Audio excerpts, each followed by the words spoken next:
નમસ્કાર, કેમ છો? દરેક જતું વર્ષ આપણા માટે એટલું બધું યાદગાર હોય છે કે આપણે નવા વર્ષ પાસેથી અપેક્ષાઓ, આશાઓ અને ઈચ્છાઓ જરા જુદી રીતે રાખવા માંડતા હોઈએ છીએ. દરેક જતું વર્ષ આપણા માટે અનેક દ્રશ્યો મૂકીને તો જાય જ છે. હું મારી રીતે આ વાતને જરા જુદી રીતે કહેવાની કોશિશ કરું છું. દરેક જતું વર્ષ તમારા માટે અનેક શબ્દો મૂકીને જાય છે, અનેક રણકા મૂકીને જાય છે, આ શબ્દોના પડઘા મૂકીને જાય છે. અમે ઓડિયો સાથે સંકળાયેલા લોકો છીએ અને શબ્દના મહિમાને વારંવાર ઉજાગર કરવાની કોશિશ કરતા રહીએ છીએ. ત્યારે એવું હું વ્યક્તિગત રીતે સતત માનું છું કે દ્રશ્યો કદાચ આવનારા જીવનમાં ભૂલાઈ શકાય, ભૂલી જવાય, ભૂંસાઈ જાય. અવાજ તેના પડઘા સાથે અને શબ્દ તેના રણકા સાથે હંમેશા યાદ રહે છે. ઝાંખી પાંખી આંખો, સ્મૃતિ, આ બધામાં ક્યાંક સચવાઈને રહેતો હોય ને તો એ માત્ર ને માત્ર શબ્દ છે. આ જતા વર્ષે એવા સરસ મજાના શબ્દોને એક માળામાં પરોવીને તમારા કંઠમાં, તમારા સ્વર નજીક મૂકવાની જેમણે કોશિશ કરી છે, એ ધુરંધર શબ્દના સ્વામીઓને અમે આજે ભેગા કર્યા છે અહીંયા. નમસ્કાર, હું છું નૈષદ. આપ સૌનું સ્વાગત છે શુદ્ધ દેશી સંવાદના ટેક 23માં. આજે રાઇટર્સ સાથે કોન્વર્સેશન કરવા જઈ રહ્યા છીએ. જલસો છે આ. જલસો એ ગુજરાતી મ્યુઝિક અને પોડકાસ્ટની એકમાત્ર એપ છે જે તમે પ્લે સ્ટોર અને એપ સ્ટોર પરથી ડાઉનલોડ કરી શકો છો. જતું વર્ષ ગુજરાતી ફિલ્મ ઇન્ડસ્ટ્રીમાં એટલા બધા વિષય વૈવિધ્યો સાથે આપણને ફળ્યું છે, કેટલા બધા સરસ વિષયોને ન્યાય આપતા લોકો આપણને મળ્યા છે, નવા નવા વિષયોને નવા શબ્દો સાથે તમારી સમક્ષ પ્રસ્તુત કરનારા આપણને મળ્યા છે. આ વખતના રાઇટર્સ આ કોન્વર્સેશનમાં, રાઉન્ડ ટેબલમાં કેટલીક અદ્ભુત પ્રતિભાઓ સાથે સંવાદ કરવાના છીએ. આપ સૌનું ફરી એક વખત સ્વાગત. ખૂબ જોરદાર તાળીઓ સાથે આ અદ્ભુત ચહેરાઓ, આ અદ્ભુત વ્યક્તિત્વોને વધાવી લો. આ કોન્વર્સેશનમાં મારી સાથે જોડાયા છે કપિલ સાહિત્ય, કાજલ Mehta, a very talented, versatile Jai Bhatt, Parth Trivedi, K.U. Shah, Ankit Kothari, and none other than Ram More.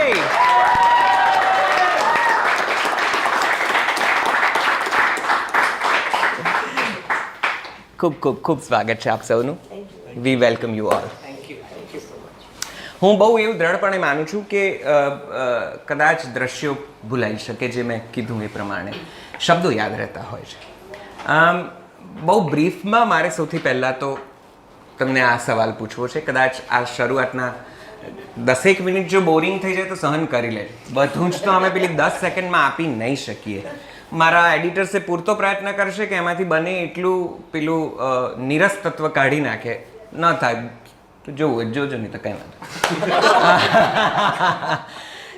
તો મને એ જણાવો, 2023માં શબ્દ કઈ રીતે ફળ્યો? કપિલ? મને તો ફ્લોપ થઈને પડ્યો. એમ? હા, એટલે જે આપણે અત્યારની લેંગ્વેજ છે મૂવીઝની, કે વાર્તાથી કે એનાથી નથી થતી.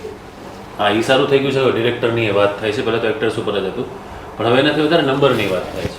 કેટલાએ જોયું, કેટલા શું થયું. તો એ બોક્સ ઓફિસના જો ક્રાઇટેરિયામાં જોવા જાય તો એટલી ઓલી નથી થઈ, પણ ક્રિટિકલી જે ક્લેમ મળ્યો છે એને, તો ફ્લોપ થઈને હિટ. હું તો શાહરુખ ખાનનો ડાયલોગ કયો છે, હા,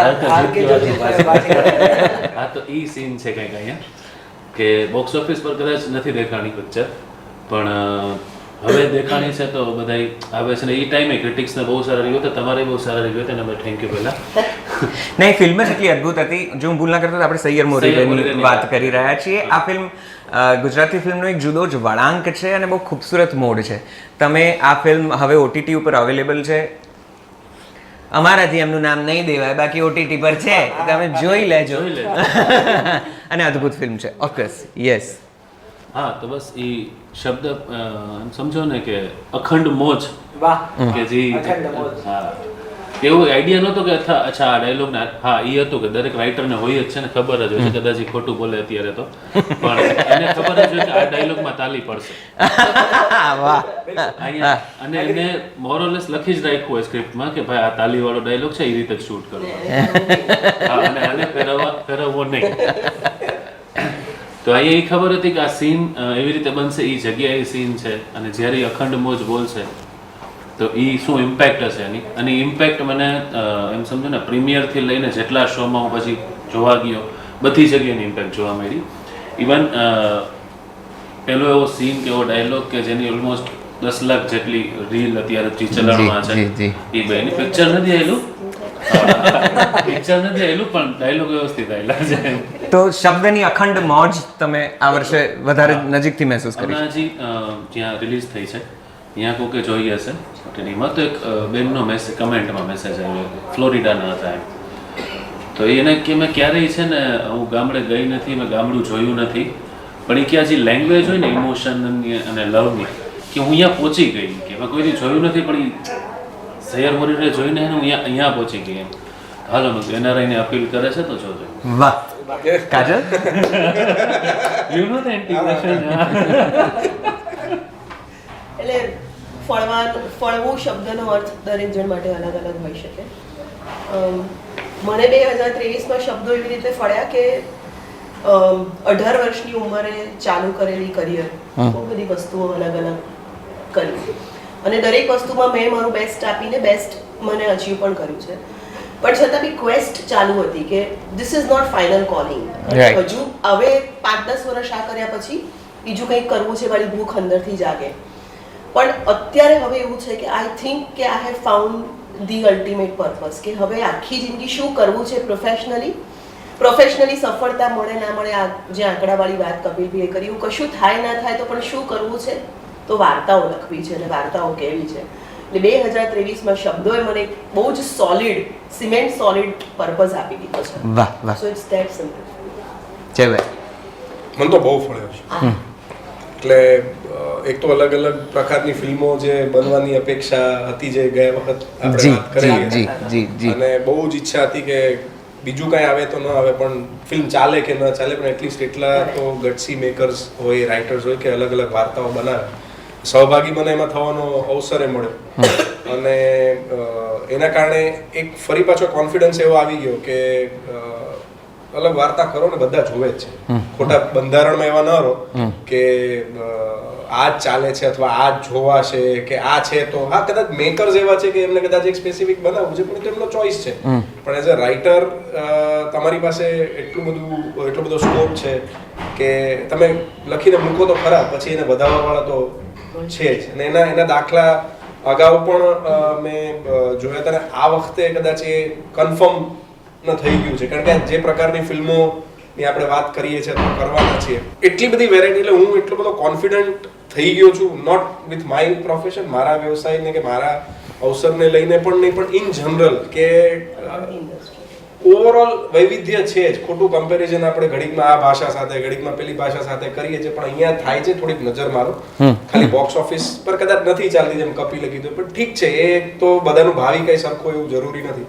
પણ એના કારણે મને એટલો કોન્ફિડન્સ આવી ગયો છે, અને એ એટલા માટે પણ આવ્યો છે કે એનું રેકગ્નેશન કરતા એનું એપ્રિશિએશન અને એક્સેપ્ટન્સ આવ્યું છે, not only from the audience, જે ઓબ્વિયસલી એમના માટે જ છે, પણ હું માનું છું કે હું ઓડિયન્સ છું, એટલે મને મારું કૃતિ પણ જોવાની એક ટાઈમે સંતોષ થયો કે ના ભાઈ આ છે, હું એના આવવામાં નથી કે એના મોહમાં નથી, પણ હા યાર આ મજા આવી, યાર મને પોતાને માણીને મજા આવી. અને મારો એક જસ્ટ પેલો મોટો કહો કે થોટ છે કે જે પણ કૃતિમાં તમે સહભાગી હો, એ જ્યારે એ કૃતિ તમે માણતા હો, તમે ભૂલી જાઓ કે આમાં તમે છો અથવા આની સાથે તમે સંકળાયેલા છો, તો મારા માટે સક્સેસ છે. આઈ થિંક આ વર્ષ મારા માટે એવું રહ્યું છે.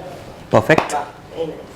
પાર્થ. સો લકીલી મારા શબ્દો માટે તો સારું વર્ષ રહ્યું છે. ત્રણેક ફિલ્મ ગઈ છે, લોકોને આટલી ગમી છે, બોક્સ ઓફિસની વાત અલગ છે, પણ લોકોને ગમી છે ફિલ્મ. ડાયલોગ પછી લોકોએ એપ્રિશિએટ કર્યા છે, બહુ યાદ રહ્યા છે લોકોને.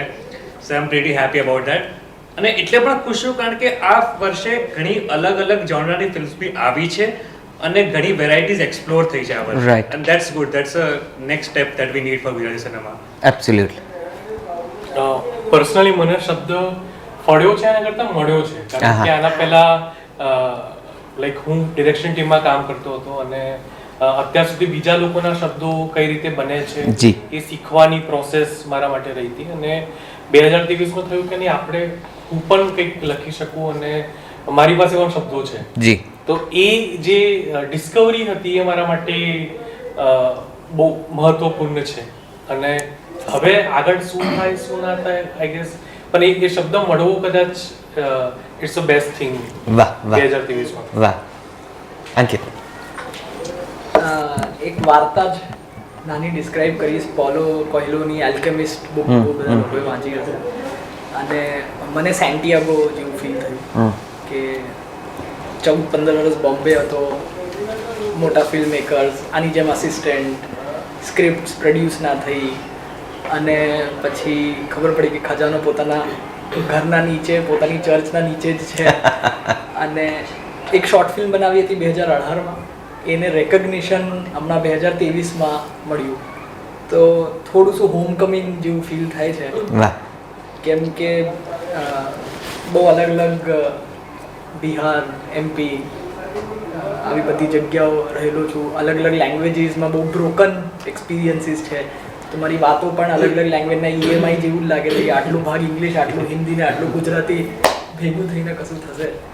એમાં જસ્ટ ફિલિંગ વોર્મ કે સારું છે કે કશું શરૂ થયું છે. અને thanks to Jalso and other smaller things કે આ બધા મિત્રો પાછલા અઠવાડિયામાં બન્યા મિત્રો છે. તો એ થોડું વોર્મથ આવે છે બિકોઝ ફિલ્મ્સમાં આપણું પરસેપ્શન ઓડિયન્સનું જનરલી એક્ટર્સ ને, સ્ટાર્સ ને, ડિરેક્ટર્સ ને, લાઈક હી સેડ નંબર્સ હોય. But when you meet people like yourself તો યુ ફીલ કે નહીં, this is a place where you can like snuggle, cushion લઈને બેસી શકો, ચા કોફી પી શકો. વાહ વાહ. મને હું કહીશ મારા પર્સનલ એક્સપિરિયન્સમાં કે ફરી એક એવું નવું વર્ષ આવ્યું જેમાં શબ્દએ ફરી મને સાચવી લીધો. અને રાઇટર તરીકે કેટલાક તમારા કેરેક્ટર ક્રશ હોય, તો માયા સરાભાઈ વોઝ માય કેરેક્ટર ક્રશ. આ ગાંડી બાઈ જોડે ક્યારેક કામ અને આ વર્ષની શરૂઆતમાં મારી કચ્છ એક્સપ્રેસમાં એની સાથે મારે કામ કરવાનું થયું. એ વર્કશોપના અનુભવ જેમાં એ મને કે રામ એમ ધબ્બો મારે તો મને થાય કે આ શબ્દ જ છે. ઉમાશંકર જોશી કહે છે કે આ શબ્દ મને ક્યાં ક્યાં લઈને ચાલ્યો. તો એ એક વાત છે. બીજું હિસ્ટોરિકલ ફિલ્મ લખવી હતી તો મારા મનમાં હતું, એ પણ મને એક સ્પેસ મળી. તો મને એવું લાગ્યું મારા માટે બકેટ લિસ્ટની જ્યારે ટીક પૂરી થતી ને, ટીકો બધી ઉઘરાતી હોય ને, એવું લાગ્યું.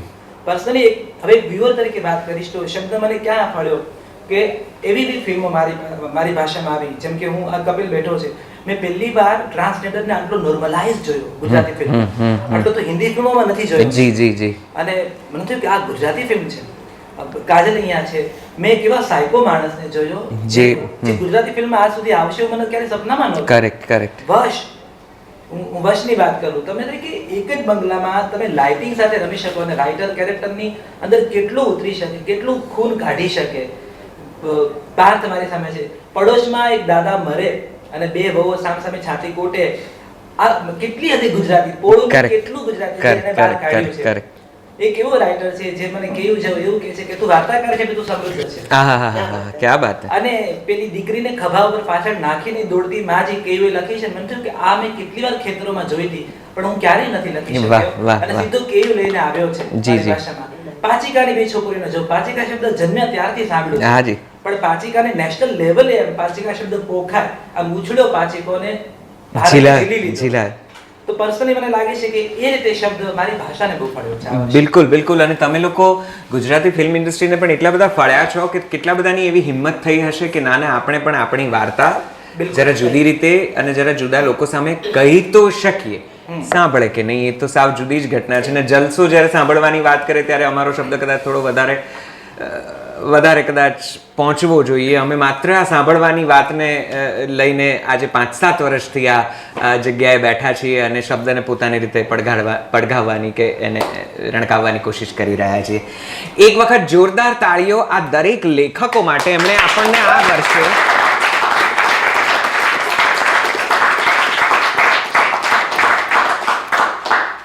ગુજરાતી સિનેમા પ્રત્યે આ લેખકોએ આપણને બહુ જ મોટી આશા આપી છે, હોપ આપી છે કે ના, આપણી પાસે પણ કહેવાને રસપ્રદ વિષયો છે.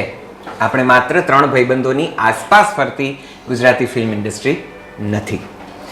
આ એક્ટ્રેસીસ સાથે અમે જ્યારે કોન્વર્સેશન કર્યું ત્યારે મેં એમને પૂછ્યું હતું કે તમારે શું જોઈએ છે ગુજરાતી ફિલ્મ ઇન્ડસ્ટ્રીમાં, એક વસ્તુ તમારે શું એસેન્શિયલી જોઈએ છે.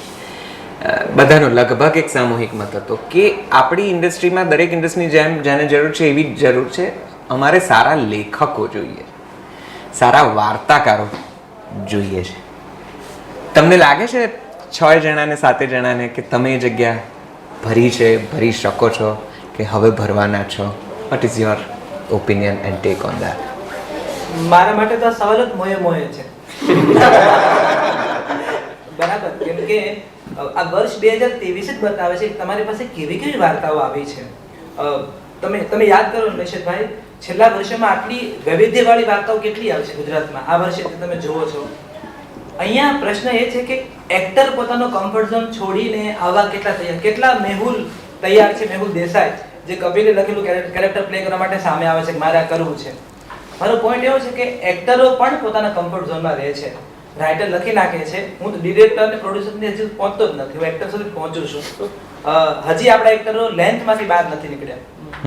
લેન્થમાં હજી એટલે પછી ફલાણી ફિલ્મ અમે આટલો જ ટૂંકો રોલ કર્યો, આમે આટલો જ ટૂંકો કરીશ, એટલે આપણા એક્ટરો હજી સ્કેલ કરતા લેન્થની વાતો કરે છે હજુ પણ. તો પહેલા તો એક્ટરે લેન્થની બીક છોડવી પડશે, બીજું એક્ટરે એક્સપેરિમેન્ટ કરવા પડશે. હવે એક્ટરનો જવાબ એવો પણ હશે કે પછી પૈસા ક્યાં મળે છે, જો ભાઈ બધું નહીં મળે એક સાથે, પહેલા નક્કી કરી લે તું. હું અગ્રી કરું છું. તે સીધું જે એક્ટરોને આમ સાણસામાં લઈ લીધા, હું જરા પણ એની સાથે એટલી સહેમત જ છું. પણ મારો જવાબ હજી પણ અધૂરો છે. આ મોએ કે વગેરે જવાબ નથી આવતો. તમને લાગે છે કે તમે એ જગ્યા એ વિશ્વાસ, મૂળે વાત વિશ્વાસની છે કે we need more writers, good stories. That is how we will be able to shape the entire industry with more. Answer એ છે કે we need more people to believe in the writer stories. Okay. Whether actor ની વાત હોય, producers ની વાત હોય કે directors ની વાત હોય, અલગ genres ની stories માં believe કરવું અને એમનામાં ઇન્વેસ્ટ કરવું અને એ બિલીવ રાખવું કે ઓડિયન્સ જોશે એ વસ્તુઓ, અને ઓડિયન્સને અંડર એસ્ટિમેટ ન કરવાનું જે જરૂર છે ને, એ અત્યારે આ સમય બહુ જરૂરી છે. એમ કે ઓડિયન્સને અંડરએસ્ટિમેટ ન કરો. ઓડિયન્સ જોવા માંગે છે, તમે જેનું કોન્ટેન્ટ બતાવશો એ રીતનું જોશે. એમ એટલું એવું માનવું કે ઓડિયન્સ એટલી નેરો માઇન્ડેડ છે કે અમુક રીતની વસ્તુઓ જોશે એવું નથી ફ્રેન્કલી. તો that mentality needs to be changed. Okay. Just to answer your question, my version is that કે અમે તો આપવા બેઠા જ છીએ. That is why we have chosen this world of words as our profession. Correct. કદાચ હું કોઈ બીજી દુનિયામાંથી આવું છું કે જેમ કે મેં એક પ્રોફેશન છોડીને રાઇટિંગને એક્સેપ્ટ કર્યું છે, પણ એવી રીતે દરેક જણ એક જર્ની પસાર કરીને અહીંયા પહોંચ્યું છે. એટલે અમારી અંદર તો વાર્તાઓ રોજ ઉછળે જ છે. તમે માંગો, હું રોજ રસોઈ બનાવું છું, મારો દીકરો આવીને કહે કે મારે ભૂખ લાગી છે ત્યારે આપું છું. Right, so I cook variety, I am ready to cook. Are you ready to eat? Correct. So audience માંગે છે એ વસ્તુ મેં GNF માં પણ કહી હતી કે બધું જ હીરો ચલાવે છે કે સ્ક્રિપ્ટ ચલાવે છે, છેલ્લે ફિલ્મ ઓડિયન્સ ચલાવે છે. ઓડિયન્સ માંગશે તો પ્રોડ્યુસર, ડાયરેક્ટરને કે એક્ટર્સને બી એ પ્રેશર ફીલ થશે કે અથવા તો ભૂખ જાગશે કે અમારે આપવું છે, અને ભૂખ જાગશે ત્યારે અમારી પાસે પ્લેટર્સ રેડી જ છે. Okay. We all have our genres or Of course. our expectations, અમારા ડ્રીમ્સ એઝ અ રાઇટર. પણ આઈ થિંક એટલે કોઈ જગ્યા ફીલ કરવાની વાત નથી, પણ અમે તો એક્સાઇટેડ છીએ આપવા માટે. Of course. માંગવા વાળા એટલું એક્સાઇટમેન્ટ બતાવે. એટલે એ જે ક્વેશ્ચન છે ને તમારો કે બેનો એવું કે છે કે બહેનો ક્યારેય ન ફિમેલ જે એક્ટર્સ નું જે થયું એમાં, કારણ કે એ લોકો તો એમની રીતે વોઇસ તો કરી લે છે. તો સાવ પેલું બહેનો પર ના લઈ જઈશ, આખું આ જુદી ચર્ચા છેડાઈ જશે. મૂળે વાત બધા કહે છે એવું રાખીએ આપણે એમ. ના, હું કદાચ એ વાતને હજી એટલા માટે વળગી રહીશ, એમની ચિંતા અથવા એમનો પ્રશ્ન બહુ જ યોગ્ય જગ્યાએ છે. કારણ કે ફિમેલ સેન્ટ્રિક સ્ટોરી બનાવવાની વાત જ્યારે આવે છે ને, કરેક્ટ, ધેટ વે. એટલે હું એ જ આઈ થિંક એમનો પ્રશ્ન એ જ હશે કે એવા રાઇટર્સ નથી ના, રાઇટર્સ તો છે, એવી વાર્તાઓ પણ છે, પણ નામ લીધા વગર હું કદાચ એવું કહીશ કે કદાચ ઘણી સ્ટોરીઝ એવી હતી જે ફિમેલ સેન્ટ્રિક હતી, towards the making it became a male centric story. Oh, okay. Right, and I have been witness to that, I have been part of that. એટલે હું વધુ એવું નહીં કહું, પણ જો એ બ્લેમ કરવા વાળી વાત પણ નથી, કારણ કે એ કદાચ એ ટાઈમે રિક્વાયરમેન્ટ લાગી હશે રાઈટ. અને એ પ્રમાણે ટ્રાન્ઝિશન થયું હશે. 3 મિત્રો વાળી વાત થાય, આપણે વારા ઘડીએ ઘણી વાર આ કોન્વર્ઝેશનમાં બહુ જ આવ્યું. હા, પણ કારણ કે એનાથી નવો જોવાળ આવેલો, બિલકુલ. તો એ 3 છોકરી ફ્રેન્ડ્સ હોય એ વાળી વાર્તાઓ કેમ નથી આવતી? આજે આપણી પાસે ફિમેલ રાઇટર્સ કેટલા છે, learned writers. Learned when I say learned એટલે એ સ્કિલ, સ્ક્રિપ્ટ રાઇટિંગ, સ્ક્રીન રાઇટિંગની સ્કિલ આખી અલગ છે. જો કોઈ એવું અઝ્યુમ કરીને બેસે છે કે ભાઈ એક ફિમેલ સેન્ટ્રિક મારે વાર્તા કરવી છે તો ફિમેલની વાત નથી, ભાઈ એવું નથી થતું. એનું કેમિસ્ટ્રી આખી અલગ છે, એનું ટાઇટ્રેશન અલગ છે. હવે એ સંદર્ભમાં જ્યારે એક ફિમેલ સેન્ટ્રિક વાર્તા થાય છે તો હું માનો કે કોઈ એક વાત સામે લાવીને રાખું છું તો એને બેક કરવા વાળી ફિમેલ્સ કેટલી છે?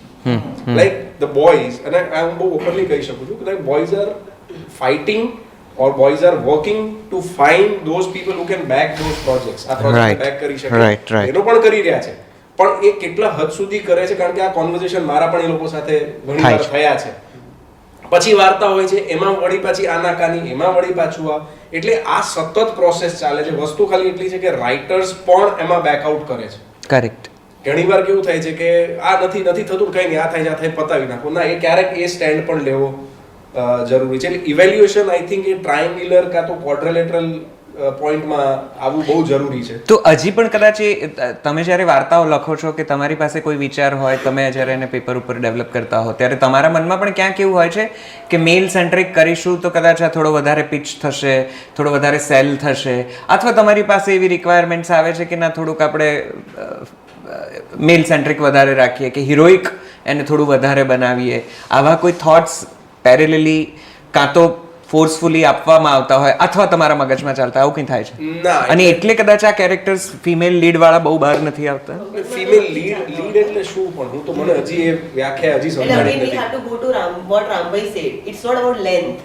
હા, એટલે એ જ હું એ જ સેન્સમાં કહું છું. લાઈક કસુંબો કરીને ફિલ્મ આવી રહી છે, હવે એમાં દાદુ બારોટની વાત છે, ખિલજીની વાત છે, પણ મધ્યમાં સુજાન છે.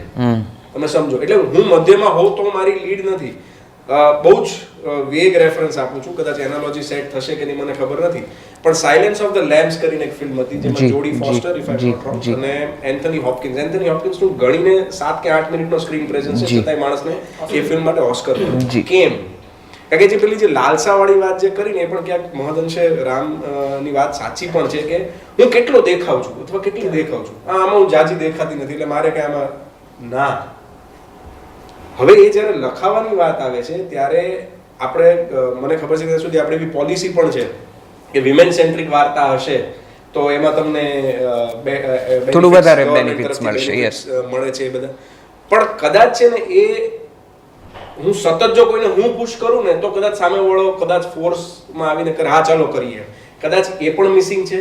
અને આ બાજુથી એ પણ મિસિંગ છે કે અત્યારે કન્વિનિયન્ટલી આ પતી જાય છે, પતાવો ને પછી વાર્તાઓ જેમ થશે એમ થશે. પણ હા, એ વસ્તુને હું ડિફેન્ડ એટલું કરી શકું કે જ્યારે પણ કોઈ એક સ્ત્રી પાત્ર લખાય છે જેમાં કદાચ પુરુષ પ્રધાન વાર્તા છે તો એવું તો નથી થતું કે ખાલી એક મટીરિયલિસ્ટિક ફ્રેમ ભરવા પૂરતી છે, એવું નથી.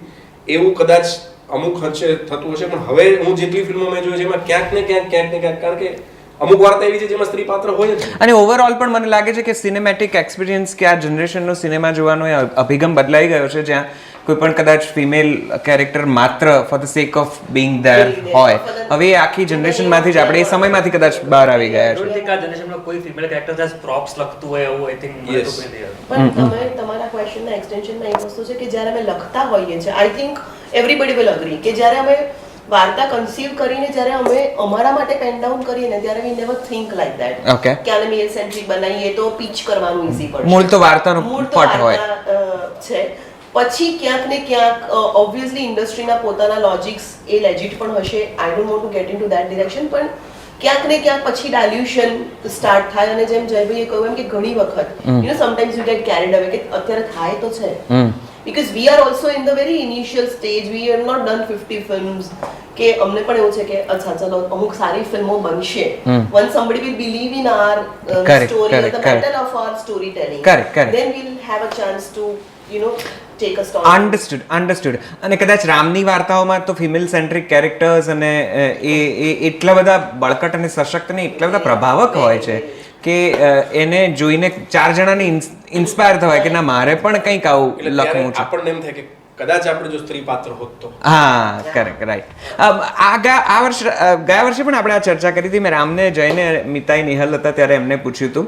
આ એક વર્ષ પછી મારે ફરીથી આ પ્રશ્નનો જવાબ જાણવો છે.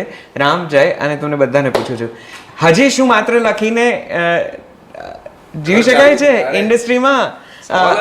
ગઈ વખતે મારી જોડે 4 હતા, આ વખતે 6 જણ છે.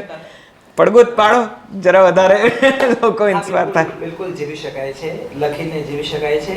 એનું રીઝન એટલું છે, આ જવાબ 2023 હું હા એટલે કહી શકું છું, પણ એની પાછળ મારા 8 વર્ષનું ઇન્વેસ્ટમેન્ટ છે. જી, એટલે હવે હું 2023 એટલે માત્ર લખીને એટલે હું માત્ર લખીને કહું છું, બીજું કંઈ બેકઅપ નહીં. હા, બિલકુલ with zero backup. Right. when I'm talking કે લખીને ત્યારે મારા બેકઅપમાં કઈ નવજીવનની નોકરી નથી. when I'm saying કે લખીને ટકી શકાય, પણ પાછળના 8 વર્ષનું ઇન્વેસ્ટમેન્ટ ઊભું છે ધક્કો મારીને કે હવે એટલે તું આ કહી તમારું શકે કામ એક છોકું બનીને ઊભું છે કે એ કામના ભરોસે તમને બીજા મેકર પ્રોજેક્ટ આપવા આગળ તૈયાર થાય છે કે આના ભૂતકાળમાં આટલા સારા પ્રોજેક્ટ કર્યા છે. એ પ્રૂવ રાઇટરે સતત કરતા રહેવું પડે છે. તો મને લાગે છે કે યસ લખીને જીવી શકાય છે, પણ એની કિંમત લાંબી છે, ચૂકવવાની છે. જીવી શકાય છે પણ કમ્ફર્ટેબલી જીવી શકાય છે, પ્રશ્ન એ છે. હા, કમ્ફર્ટેબલી પણ જીવી શકાય છે. Sorry, yes. તો મારે તો જવાબ ના આપવો છે, હું તો મલ્ટીટાસ્કિંગ કરું છું બહુ બધું એટલે. But I would like to know, તમારે જે ખાલી રાઇટિંગ કરતા હોય, ડુ યુ થિંક કે કમ્ફર્ટેબલી જીવી શકાય જસ્ટ આપણી ઇન્ડસ્ટ્રીમાં? કમ્ફર્ટ બી પાછું બહુ જ સબ્જેક્ટિવ છે. સબ્જેક્ટિવ. પણ રામભાઈની વાતમાં એક વસ્તુ બહુ જ સેન્સિબલ છે કે 8 વર્ષનું તમારું ઇન્વેસ્ટમેન્ટ છે. You have become somebody. પણ જે કદાચ નવું આવેલું એકદમ પહેલી ફિલ્મ લઈને કોઈ વ્યક્તિ પ્રોડ્યુસર કે ડાયરેક્ટર કે પાસે જાય છે, તો હજુ ક્યાંક ને ક્યાંક, એટલે મને કોઈ ગ્રજીસ નથી. I am very happy. મારે કોઈ બ્રેડ બટર ચીઝ જેમ કોઈ ચિંતા નથી. I somebody who does everything for me. પણ નો, આઈ હેવ અત્યાર સુધી જે કર્યું છે એમાં બહુ મહેનત કરી છે. પણ coming back to your question, જીવી તો શકાય છે, પણ પૈસા માંગવાની ક્યાંક ને ક્યાંક ગટ્સ આપણે બધાએ કેળવવી પડશે. પ્રોજેક્ટના કેટલા ટકા રાઇટરને મળવા જોઈએ, તો બેસિક મિનિમમ કેટલા મળવા જોઈએ રાઇટરને, અથવા તો એને કેટલા માંગવા જોઈએ? પ્રોજેક્ટના કેટલા ટકા કન્વર્સન્સ થાય છે એક્ચ્યુઅલી? એટલે પણ I would love to know the conversation. I'm hoping that the producers and the makers are listening this interesting conversation, pitch, whatever you say.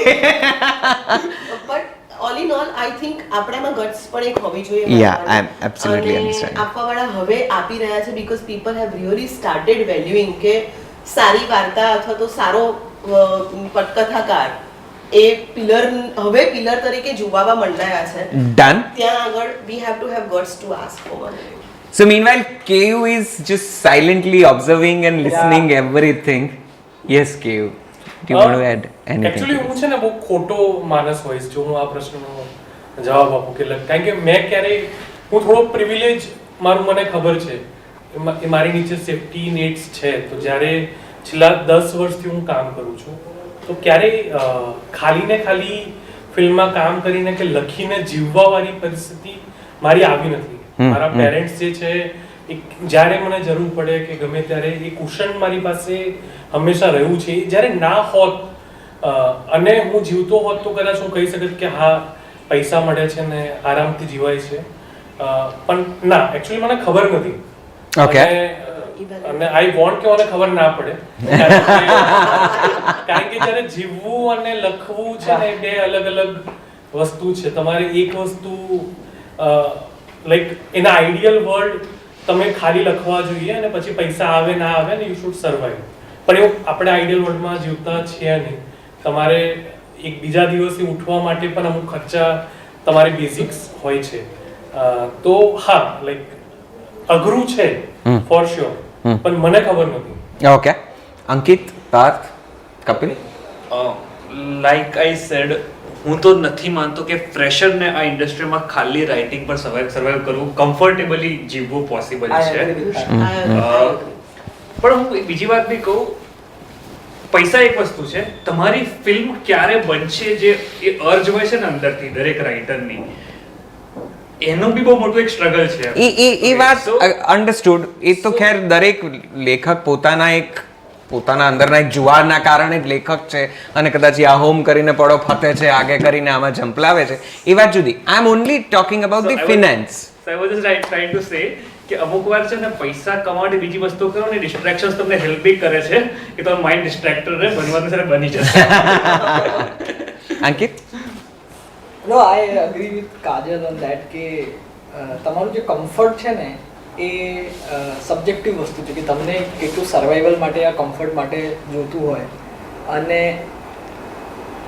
I am not a trained writer કે મને કોલેજમાં ક્યારેક film નથી બનાવી એવી કોઈ ઈચ્છા નથી. હું બાય એજ્યુકેશન ગ્રાફિક ડિઝાઇનર છું. બોમ્બેમાં એડ એજન્સીમાં ગ્રાફિક ડિઝાઇન કરતો હતો. પછી ડિરેક્ટર બનવાની ઈચ્છા થઈ તો ત્યાં ખબર પડી કે ક્લેપ બોય અને રનર અને ઇન્ટર્નનું બધા જ કરશે. મારી ફોટોશોપની જે સ્કિલ છે ને એના લીધે I was a non intern. મતલબ કોઈ લકી હોય ફિલ્મના ક્રૂમાં મારું ફોટો પણ નથી, એ લોકો મને આટલું ઇમ્પોર્ટન્ટ ગણતા જ નહોતા ઇનિશિયલ ડેઝમાં. પણ ફોટોશોપ સ્કિલ્સ માટે આઈ વોઝ વેલ્યુડ. તો એ મને રિયલાઇઝ થયું કે that was my bridge profession or bridge skill, additional skill જે એ સ્પેસમાં આવી. જ્યારે હું અસિસ્ટન્ટ બન્યો ત્યારે મને રિયલાઇઝ થયું કે ડિરેક્ટર બનવું ઇઝ અ ડિફરન્ટ જર્ની. અને પપ્પા બેંકમાં હોય તો આપણને એવું કે ક્લર્ક ઓફિસર ને પછી મેનેજર બની જઈશું, એવું 4 ફિલ્મો કરીને ખબર પડી કે આવું એકચ્યુઅલી એક્ઝેક્ટલી ના થતું હોય, તમે બની ના શકો. બટ એ સ્કિલ પ્રોડ્યુસરને, એડીની સ્કિલ પ્રોડ્યુસરને ગમી, એટલે that became the skill for being a part of the fraternity. એમ કરતાં સ્ક્રિપ્ટ જ નહોતું કોઈ આપી રહ્યું, લખવાની કોઈ આદત હતી નહીં. હું બહુ દ્રશ્યના શબ્દના બદલે એકચ્યુઅલી દ્રશ્યથી શરૂ કર્યું, કેમ કે visual background, photography, photo develop કરો, એ બધા સ્ક્રીન પ્રિન્ટિંગ કરો. એટલે પછી ખબર પડી કે બધું શીખી લીધું, ફિલ્મ કેવી રીતે બનાવી એ ખબર છે, શેના ઉપર બનાવી એ ખબર નથી. તો ત્યાં શબ્દની વાત આવી, that was crisis for me. And એટલે મારી જર્ની બહુ લેટ ચાલુ થઈ to realise that boss you can't do direction. અને મને ડિરેક્શન જ કરવું હતું, કરવું છે હજી પણ રિટર્ન વર્ડના સામે બધું સેકન્ડરી છે, કામનું નથી. તો મારું એક્સપિરિયન્સ એવું રહ્યું છે કે કોઈ બીજા સ્કિલ સેટના લીધે મને નવા સ્કિલ સેટ શીખવાનું સ્કોપ મળ્યું. એટલે મારું દર વખતે એક હોય છે કે never make film your first profession till film makes you or gives you back જે તમને જોતું હોય. અને એ તમારું ડિસિઝન છે. તમે ફ્રેશરો અને તમને 5-10 હજારમાં ચાલી જતું હોય તો પણ ઠીક છે. આ સમયમાં મારી વાઈફ સાથે મને વર્ષમાં એકવાર ફોરેન વેકેશન કરવું છે, એ મારા માટે હાઇજીન છે. અને એ મે બી હવે this year I can say કે હા, writing is the parallel or it is as much as the other profession of branding or design yeah story telling corporate હું કરું છું. But that's after 16 years. So, But I think in Understood. fiction, it's only I'll come. I'm so sorry. Kapil, yeah. બરાબર. જો first picture છે ને તો અઘરું છે. હા, કે પહેલી પિક્ચર લઈને તમે નીકળો ને, જલસોની શરૂઆત થાય ને ત્યારથી જોવામાં આવ્યો છું. 2017 થી હું બસ તો હું આ મળી લઉં. 2017 થી હું ટ્રાય કરું છું કે એક પિક્ચર બની જાય. રાઈટ. અને રાઇટિંગ છે ને કે મને પૈસાથી કે હા નો ડાઉટ આપણે જોઈએ જ પૈસા. અને હું તો હવે કે તમે કીધું કે બોલી શકે છે કે નથી બોલી શકતો, હું તો બોલી દઉં છું કે આટલા જોશે. તો મને એ આવ્યું ને પછી એમ થયું કે આ એક પિક્ચર પછી કે જો બોલશી જ નહીં કોકે તો ચાલુ કરવું પડશે. હા, કદાચ બની શકે કે ભાઈ પહેલા હોવાના કારણે તમે ખરાબ બની જાઓ કે યાર આટલા બધા કેમ માગી લે છે. અને થાય છે એવું ઘણી જગ્યાએ કે તમે જઈને કહો ને કે આટલા તો થશે, એટલે પછી કે કેમ થશે, આટલા થોડા રાઇટરને અપાય. તો પછી હું એને છે ને 3 રીતે સમજાવું કે ભાઈ એક તો દેવા પડશે કેમ કે વાર્તા સારી છે, તો જ તમે મને 3 કલાક બેસાડ્યો છે. અને તમે વાત ઉપર આવ્યો કે ભાઈ હા તો શું ફાઇનાન્સ છે. અને બીજું કે ભાઈ પછી હું ને ટેકનિકાલિટીમાં જાઉં કે ભાઈ આના આવા નિયમ છે, આટલા પર્સન્ટેજ હોય, આમાં આ હોય, આમાં ઓલું જેમાં એને બિલકુલ રસ ન હોય. જેમાં એને રસ ન હોય અને ખબર હશે કદાચ, પણ એને એવું કે હવે આમાં તો આપણે ગુજરાતીમાં થોડું એવું ગુજરાતીમાં ન હોય, તમે પિક્ચર નથી બનાવતા. તો એ બીજી રીતે સમજાવું. અને ત્રીજી વખત હું કહી દઉં કે અચ્છા તમને હજી આનાથી કંઈક સારું મળે ને તો મને કહેજો. એટલે મને ઘણી વાર તો એવું થયું છે કે ભાઈ કે હા વાંધો નહીં, તમે આટલા છે ને તમે બીજા કોઈ રાઇટર, પછી સામેથી ફોન નહીં કરે કે ભાઈ બીજો એક રાઇટર મળી ગયો છે ને અમારા મિત્ર જ છે, એ તમારાથી સસ્તામાં લખી દે. બહુ સરસ, કોંગ્રેચ્યુલેશન. મેં કીધું મારા મિત્ર છે તો નંબર આપો, હું વાત કરી લઉં અને 2-5 પૈસા હું ઓછા કરાવી દઈશ કહીને તો તમારી ઈઝી પડશે. પણ એ વસ્તુ કેવી છે કે હા બધે પોતાના જેમ કે સબ્જેક્ટિવ મેટર છે કે મારે આટલા જોશે, હું શું કામ વધારે માંગુ છું. બની શકે કે ભાઈ હા રામભાઈ આવીને કહી દે ને કે ભાઈ આટલા તો થશે જ, તો અહીંયા દેવા પડે, કેમ કે પ્રૂવ કરીને બેઠા છે. હવે આમાંથી કોઈ હા આ ભાઈ પ્રૂવ કરીને બેઠા છે, આ ભાઈ પ્રૂવ કરીને બેઠા છે.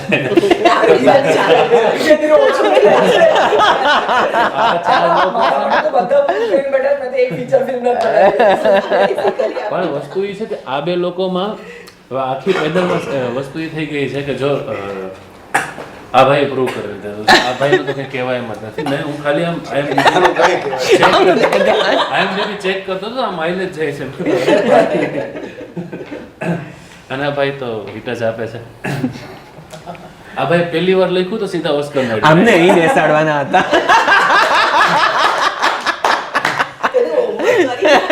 અખંડા આ ભાઈ પહેલી વખત આવ્યો તો સીધા ઓસ્કર ને અડીને આવ્યા. આ ભાઈ તો ચાલુ કર્યા ભેગું જ કહી દીધું કે નહીં મેં હે નેશનલ વાળા. હા એટલે હવે આપણે બે. હા હવે આમાં એવું છે કે ભાઈ અહીં પ્રૂવ તો કરી જ દીધું છે બરાબર. આ રાઇટિંગ ટેકનિક બધા લોકોને આ રાઇટિંગ ટેકનિક છે. સો આઈ એમ વેઇટિંગ કે છેલ્લે ક્યાં આવે છે એમ કે સક્સેસ દેખાશે આપણે. એટલે બધાય આમ એની રીતે જગ્યાએ પ્રૂવ કરીને જ બેઠા સો ઇન શોર્ટ લખીને ના યસ જીવી શકાય 100% માત્ર. જીવી શકાય. અને હવે તો હું કહું છું કે જેટલા નવા આવવા માંગે છે ને આવતા જ રહો. આવતા જ રહ્યો. હાલો હવે પૈસા મળશે, મજા આવશે. અને એવું નથી કે રાઇટિંગમાં પૈસા મળે, ઇવન પિક્ચર્સ હવે તમે જોતો કે લાસ્ટ યર થી જી જી કેવડું એમાં એક બજેટમાં સ્કેલ આવ્યું છે કે ભાઈ હાલો પહેલા જે એવું હતું કે 50 લાખમાં 60 લાખમાં પિક્ચર જ આખી 50 લાખમાં બનાવી છે, તો પછી એવું થતું હતું કે અમારા રાઇટરને શું દેવું. સો આ મુદ્દે પણ હું આવું. I have a question on that. Jaybhai તમારે આમ આ આખી વાતમાં કંઈ જુદો ઓપિનિયન ચાલે જ છે, કોઈ જ જુદો નહીં. એટલે જો જુદો ગણો તો જુદો, વિપરીત ગણો તો વિપરીત. પણ રાઇટિંગ માત્ર રાઇટિંગ થી ઘર ચાલે જ છે. કોઈનામાં કાઉન્ટર હોય મને મળી લેજો, આપણે વાત કરશું કઈ રીતે ચાલે. નહીં હું એગ્રી છું ને કે હવે તો ચાલશે જ. એટલે ઇન જનરલ એટલા માટે હું કહું છું કે લાઈક પાર્થે કીધું કે અલગ, કારણ કે એની પ્રોફાઇલ અલગ છે પાછી પાર્થની. એ અલગ રીતે સંકળાયેલો છે ઇન્ડસ્ટ્રી સાથે કે કેવું છે કેવું એ પણ હવે ડેડિકેટેડલી લખે છે. એ બીજું કઈ હમણાં નથી કરી રહ્યો રાઈટ. લાઈક અંકિતે કીધું કે મેં હજી શરૂઆત કરી છે, રામ કોન્સ્ટન્ટલી લખે છે. એ કેમ ના પડે કે ન ચાલે? મેં ફ્રેશર્સ નું કીધું. ઇન જનરલ, એટલે હું ઇન જનરલ કહું છું કે કેમ ન થાય. પણ ફ્રેશર પણ હોય ને તો પણ ચાલે, કારણ કે ત્યારે એક્સપેક્ટેશન તમારી ઓછી હશે. એટલે જેમ જેમ તમે ગ્રો થતા જાઓ ને એમ તમારી એક્સપેક્ટેશન ને નીડ, એટલે main is a bundle of wants કે વોન્ટ વધતી જાય છે. હવે હું આવું તો પછી સીધો ગાડીમાં જ આવું ને એમ.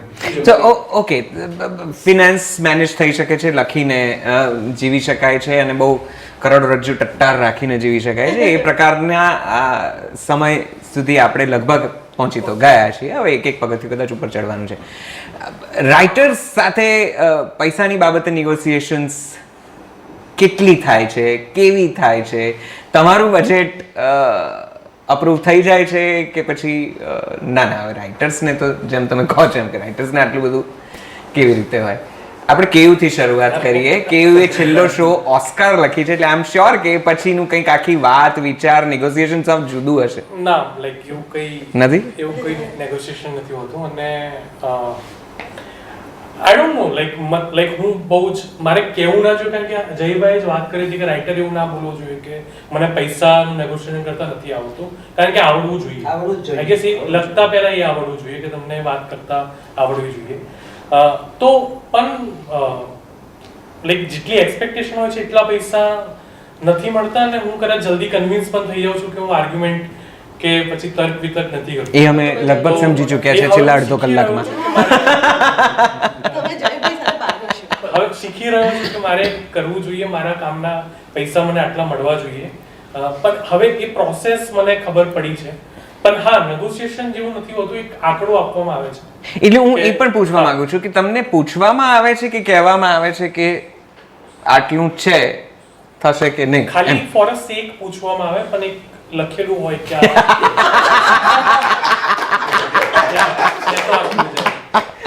Okay. સારું લગાડે છે ઓકે પાર્થ, યસ. મારી સિચ્યુએશન થોડી અલગ છે બધા કરતા, કારણ કે હું હંમેશા મલ્ટિપલ રોલ્સ પ્લે કરતો રહ્યો છું ફિલ્મ્સમાં પહેલેથી જ. મારી it's writer, either AD or creative director, script supervisor, તમારું મલ્ટિપલ પેકેજ હોય છે થોડું. એટલે I think I am right person to answer this question. એમની બદલે રાઇટર તરીકે ઓછી ફી મળે તો હું બીજેથી થોડું મેનેજમેન્ટ થઈ જાય છે મારું એમ. ને ભાઈ એમાં રાઇટરનો રેશિયો કેટલો એ આખા મલ્ટીટાસ્કિંગ પેકેજમાં? રાઇટર સૌથી વધારે એકચ્યુઅલી આખા to you or to them? એટલે તારા મનમાં એમ હોય કે મેં આટલા આલ્યા તો આમાં સૌથી વધારે રાઇટર ના, પણ એને એમ હોય કે આ સૌથી વધારે એડી ના. શ્યોર ધેટ કે આઈ હેવ બીન લકી કે મને એ મળી ગયું છે. ઓકે ઓકે ઓકે કાજલ? એટલે નેગોશિએશન્સ એટલે એટલી બધી ફિલ્મો બી નથી કરી. Correct. Handful of experience. તમે જ્યારે બિગિનર હો ત્યારે ઓબ્વિયસલી એક્સપ્લોટેશન થાય છે. Nobody can deny it. Somebody might say behind the curtains, but I would say that કે when you don't know the market trends, obviously you will feel that later તમને લાગે મને ઓછા મળેલા. નેગોશિએશન્સ ઓછા થાય if you are very firm. તમે જેટલા વીક હશો એટલું negotiation ultimately it is business. શું અંદર આવું કંઈક થાય ત્યારે તમે મિત્રો તરીકે એમ પૂછો કે જયભાઈ આ આવ્યું છે, આમાં કેટલા કોટ કરાય, કે રામ આ પ્રોડ્યુસર આવ્યો છે કે આમાં શું કહું તો મેળ પડી જાય? આઈ થિંક રાઇટર્સમાં કલ્ચરથી મેબી એક્ટર્સમાં હશે. I guess તો તમે લોકો કરો ને એવું હવે.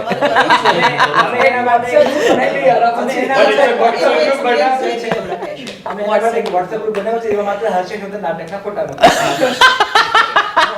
હર્ષ શોધન નાટકના ફોટા મૂકે.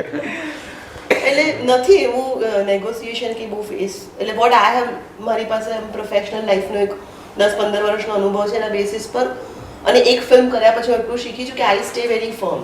આઈ થિંક બિગિનરની કદાચ વાત થોડી જુદી પણ થઈ જતી હશે. જય? બે ભાગમાં આપણે જોઈ શકીએ. જી. એક તો જો બિગિનર છો તમે તો ઓબ્વિયસલી તમે જેની સાથે કામ કરવાના છો એ એક્સપિરિયન્સ હશે. જી. સિવાય કે તમે સંપૂર્ણપણે નવી ટીમ હોય તો અપ્રોચ એવો હોવો જોઈએ, અથવા હોતો હશે. હું માનું છું કે જો તમે કોઈ સિનિયર રાઇટર સાથે કે તો સિનિયર ડિરેક્ટર સાથે તમારી સ્ક્રિપ્ટ લખો તો તમારે માત્ર એન્ટર થવાનું છે. તમે ટ્રેન થઈ રહ્યા છો ને ટ્રેનિંગની તમને ફીસ મળી રહી છે.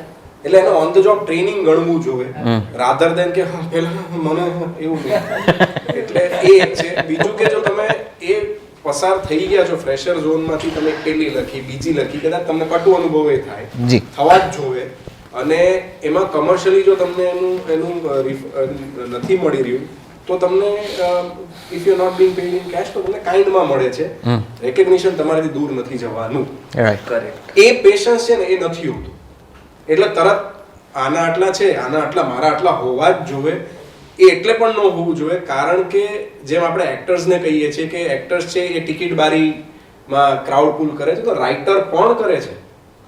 આપણે ભૂલી જઈએ છીએ પણ રાઇટર પણ કરે. જો તમે જવાબદારી છાતી ઠોકીને તૈયાર હો કે ભાઈ હા આ ફિલ્મ છે, આ જબરદસ્ત બનશે, ચાલશે, હું પણ એન્શ્યોર કરીશ કે આમાં થ્રુઆઉટ બને, અને લોકો એવું ન કે વાહ શું મજા આવી, વાતચીતમાં ડાયલોગ્સમાં મજા આવી કે વાર્તામાં મજા આવી, જો તમે એ છાતી ઠોકીને કહી શકતા દેન યુ ડિમાન્ડ. તમે એ પણ ટર્મ્સ એન્ડ કન્ડિશન મૂકી શકો છો કે ભાઈ અત્યારે તમે કહો છો એ હું માની લઉં છું, પણ જો આ વર્ક કરી ગયું તો હું કહું છું એ તમારે મને દેવાનું. નેગોશિએશન તો જે મેકર છે એનો હક છે. એટલે તમે એમ ન કે ભાઈ તું નેગોશિએટ ન કર. ના, જેમ તમે નેગોશિએટ કરો છો, હા એક મિડવે હોય, એક્સપ્લોઇટેશન થતું હોય તો ત્યાં ન કરવું જોઈએ એની સમજણ પણ હોવી જોઈએ. વાહ, નેગોશિએશન્સ ના માસ્ટર ક્લાસ બાય જય ભટ્ટ.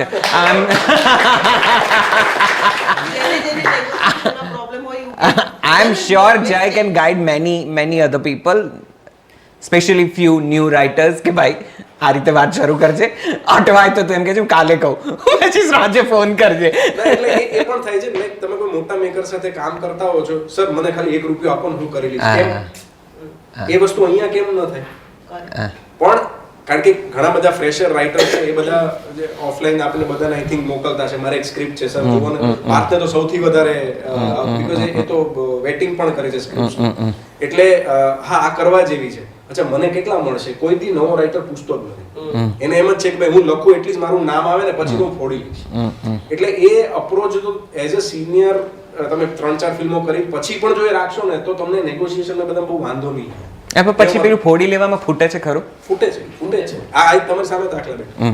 એટલે હા પણ એ પેશન્સ જોવે અને એ પણ બહુ જરૂરી છે કે તમે આઈડેન્ટિફાઈ કરો કે લખીને આપી દીધું હવે મારું કાંઈ નહીં એવું નહીં, એ તમારું પોત છે જતું ન.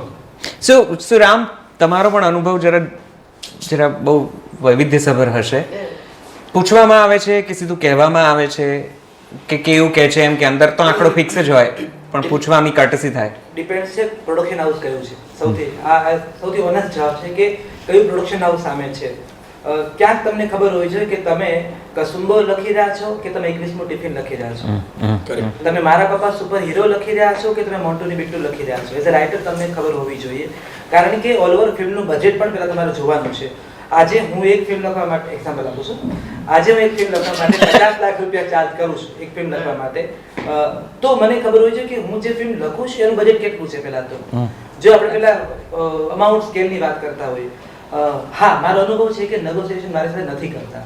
અત્યાર સુધી એક પણ ઇનિશિયલ સ્ટેજમાં એક ડિરેક્ટર મારી સાથે ખૂબ નેગોશિએટ કર્યું છે, એ કામ જ ના થયું મારા બંને વચ્ચે. પણ મને એવું છે કે પહેલા તો 4 ટુકડા મને નથી ફાવતા, પેમેન્ટના 4 ટુકડા, 2 ટુકડે વાત પતાવ, પેલા 50% આપી દે, સ્ક્રિપ્ટ તને આપી દે, બાકીના 50% આપી દે. મને પેલો હપ્તાવાર ઘર લેતા હોય એ ફિલિંગ મારે નથી જોતી ફિલ્મમાં.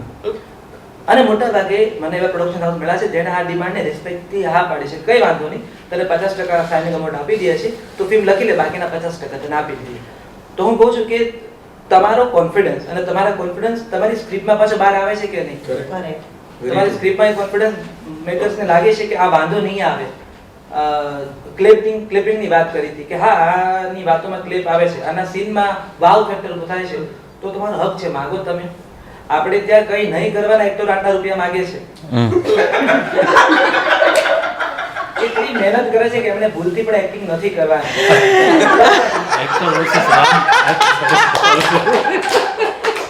વર્ષોથી એ અભિનેતા અને અભિનેત્રી સક્રિય છે, તો તમારા હાથ પગ સક્રિય છે, કામ કરો, માગો. જો માગશો નહીં તો માં પણ નહીં પીરશે, એવું મારું માનવું છે. ઓકે, રાઇટર તરીકે મારે તમને સીધું પૂછવું છે, કયો એક ડિપાર્ટમેન્ટ એવો છે જે તમને એમ લાગે છે કે તમારે હાથમાં લઈ લેવા જેવો છે મેકિંગમાં અને તમે એમાં થોડું વધારે કાઠું કાઢી શકો એમ છો, બાકીના દાટ વાળે છે? ડિરેક્શન. આ ભાઈ શરૂઆત કરી દીધી છે અને ફોલોવર્સ છીએ. ના ભાઈ ના એવું એટલે એવું કોઈ જો લખતી વખતે તમે આપી દો છો જ્યારે વાર્તા તમને ખબર જ છે કે આ બધું સેટ જ છે, આવી રીતે જ છે, અને સામેવાળું એ પેજ ઉપર આવી જાય છે, ડિરેક્ટર હોય કે એક સ્પેશિયલ વ્યક્તિ હોય, પછી એવી નથી થતી કોઈને કે અચ્છા અમે આમાં આ કરી લઈએ કે આ કરી લઈએ કે હા એવું હોય છે કે આમાં જેટલા રાઇટર છે ને એ પહેલા એક્ટર છે, કેમ કે એની અંદર જ 50 જણા જે 50-100 જણા કેરેક્ટર ઉભા થયા છે એની અંદર જ આવ્યા છે. અમારા હસમુખભાઈ સાથે હું શીખ્યો, હસમુખ બારાડી આપણા ગુજરાતી ભાષાના કેટલાક પ્રમુખ અને શ્રેષ્ઠ નાટ્યકારોમાં, નાટ્ય સાહિત્યકારોમાં એમનું નામ આવે. એ જ્યારે અમને સ્ક્રિપ્ટ રાઇટિંગ શીખવાડતા હતા એવું કહેતા કે ફિલ્મનું પહેલું પ્રીમિયર લેખક જુએ છે અને એ જ નક્કી કરે છે કે તમે જે બિગ સ્ક્રીન પર જે પ્રીમિયર જોયું છે એ સાચું છે કે ખોટું. એટલે એવી પ્રીમિયર જોવાની ફિલિંગ તમને આવે પછી તમને એમ થાય કે આ ડિપાર્ટમેન્ટ આમાં હાવ કાચું પડ્યું, આને કરતાં મેં કર્યું તો સારું. હું તો લગભગ બધાને થતું હશે કે ભાઈ યાર આ અહીંયા સારું થઈ જતું હતું, અહીંયા સારું થઈ શકત હજી. ઇવન ઘણી વખત કેવું હોય કે આમ તમે બે રાઇટર ડિરેક્ટરને જ મોસ્ટલી તો હજી ગુજરાતી ઇન્ડસ્ટ્રીમાં સારું છે કે પ્રોડ્યુસર્સ નથી પડતા વચ્ચે એ બાબતે કે ભાઈ આ ફેરવો, આ કરી નાખો, આ કરી નાખો, કે નથી બીજા કોઈ ડિપાર્ટમેન્ટ વાળા એટલા હાવી થતા. ઇવન એક્ટર્સ શું છે કે એ નથી આવતા કે નહીં અમે આ જ કરીએ, મને તો જ નથી મળ્યા. એટલે એ સારું છે કે એ લોકો વધારે એમાં માથું નથી મારતા. એટલે રાઇટર અને ડિરેક્ટર વચ્ચેની જ એક સ્થિતિ હોય છે. હવે એમાં ઓબ્વિયસ છે ક્રિએટિવ વસ્તુ છે, બધાને પોતાના મગજ ચાલતા હોય છે એમાં, એટલે એ અંદર ઘણી વખત સીનની અંદર એવું થઈ જાય કે અચ્છા આ સીન આ રીતે ભજાવ્યો હોત તો અને મેં જે લખ્યો હોય કે ભાઈ આને ને હું જનરલી એવું કરું કે હું સીનની કોરિયોગ્રાફી લખી નાખું જે લખવું ન જોઈએ મારે પણ મેં ડાયલોગમાં લખી નાખ્યો કે ડાયલોગની અંદર છે ને લખી નાખું અચ્છા આવી રીતે કરશે અહીં પહોંચશે આમ કરશે તો એ મને છે ને લાઈક હું સીન જીવી ગયો છું મને ખબર છે કે કેમ દેખાશે કેવું દેખાશે ઇવન કેમેરા એંગલ મને દેખાતો કે અચ્છા અહીંથી કેમેરો લાગ્યો છે તો એ જ્યારે ન બેસે ને કે જ્યારે ડિરેક્ટરને એમ થાય કે નહીં નહીં નહીં આને હું આને આવી રીતે દેખાડીશ હા જો એની પાસે લોજિક છે એ વસ્તુનું કે ભાઈ હું આ માટે દેખાડું છું કે આનું આ કારણ છે તો વાંધો નથી તો તમારું ઓલું ચાલે છે બરાબર જો લોજિક નથી અને તમે બસ કેમ કે હું ડિરેક્ટર છું ને મારે કરવું છે તો થોડું શું કદાચ દિગ્દર્શન ઉપર એ ડિપાર્ટમેન્ટ છે જેનામાં તમે હા અને હા જેમ મેં કીધું કે એક્ટર તો હું પહેલા શું છું એ બે જેવી જગ્યા છે કે જ્યાં તમને એમ થાય કે આ હરિએ હું કરી શકું હું લીલાએ હું કરી શકું વાહ ભાઈ વાહ વાહ વાહ એવું નહીં કે ખાલી હરીશ થાય કે લીલા આપો ને તો હું લીલાની જેમાં એ મારે કરી લેવું છે વાહ ભાઈ વાહ આ અલગ વસ્તુ છે કે યુક્તિ જેટલું સારું નહીં થાય જય ના એટલે જો હું કોઈ ફિલ્મ સાથે માત્ર રાઇટર તરીકે જો સંકળાયેલો છું તો હું એન્શ્યોર કરીશ કે હું રાઇટરની જ ચેરમાં રહું આવી ગયા પછી હું એક્સેપ્ટ કરી લઈશ કે this is what it is આ બીજી ફિલ્મમાં પણ જો એસોસિએશન થાય કોઈ એ જ સેમ વ્યક્તિ સાથે તો પણ જો મને રાઇટરની જ લિમિટ મળી છે તો હું આઈ એન્શ્યોર કે ઓન ધ ફ્લોર જે આઈ થિંક લાસ્ટ ટાઈમ એક કોન્વર્ઝેશન હતું એ હું ફરી પાછું હાઇલાઇટ કરી હું લડી લઈશ મરી લઈશ પણ એ જે હશે એ સેટ ઉપર કારણ કે જે નક્કી થયું છે ઓન પેપર જે મ્યુચ્યુઅલી નક્કી હા ઘણીવાર એવું થતું હોય કે ઓન સેટ કદાચ ચેન્જ થઈ જાય કે નવો વિચાર સ્ફુરે તો પણ you have to be part of it પછી ઘણીવાર કેવું થાય મારું નથી ને એટલે હું આમાં કઈ ગાઈડન્સ નહીં you have to be part of એટલે એ ટાઈમે પણ હું એ જ કહીશ કે જો પેલું કે રોલ પ્લે જે તમારો જે છે એઝ અ રાઇટર જો તમે આમાં જોડાયા છો તો બસ તો ભાઈ રાઇટરની જેમ રહો હા don't try to overpower the director બિલકુલ સેજે નહીં એ તમારી ચેર છે જ નહીં જો હોત તો તમે ત્યાં બેઠા હો એના માટે પ્રયત્ન કરવો છે તો બીજી ફિલ્મમાં કરો આમાં નહીં અને જો બીજી ફિલ્મમાં તમે એ કરો છો તો પછી ઓબ્વિયસલી તમારી પાસે જે તમને કારણ કે તમે કદાચ એના માટે સ્કિલ્ડ હો એ જરૂરી નથી રાઇટર ને ડિરેક્ટર લગભગ કપિલે કીધું એ પ્રમાણે લગભગ જોડે જોડે જતી અથવા તો બહુ નજીકથી જોઈ શકાય એવી બે સમાંતર ભૂમિકાઓ છે બરાબર પણ એ સિવાય કોઈ એવો ડિપાર્ટમેન્ટ ખરો જેમાં તમને એવું થાય કે બહુ ઓનેસ્ટલી કહું તો મને એવું થાય કે એકાદું કેરેક્ટર એમાં મેં કરેલું હું એક્ટ કરી લઉં એમ એ જે કપિલ એ એટલા માટે કારણ કે ક્યારેક લગતા ત્યારે એમ થાય આ હું કંઈક વાત કરીને કરી લઈશ એમ સો એક્ટિંગ આવું કરવું છે એક્ટિંગ એવું થાય એટલે નથી કહેતો કે કોઈ બીજાએ વ્યવસ્થિત નથી કર્યું એટલે અને આ તો કરી લે બીજી વસ્તુ હોય કેવી કે દરેક છે ને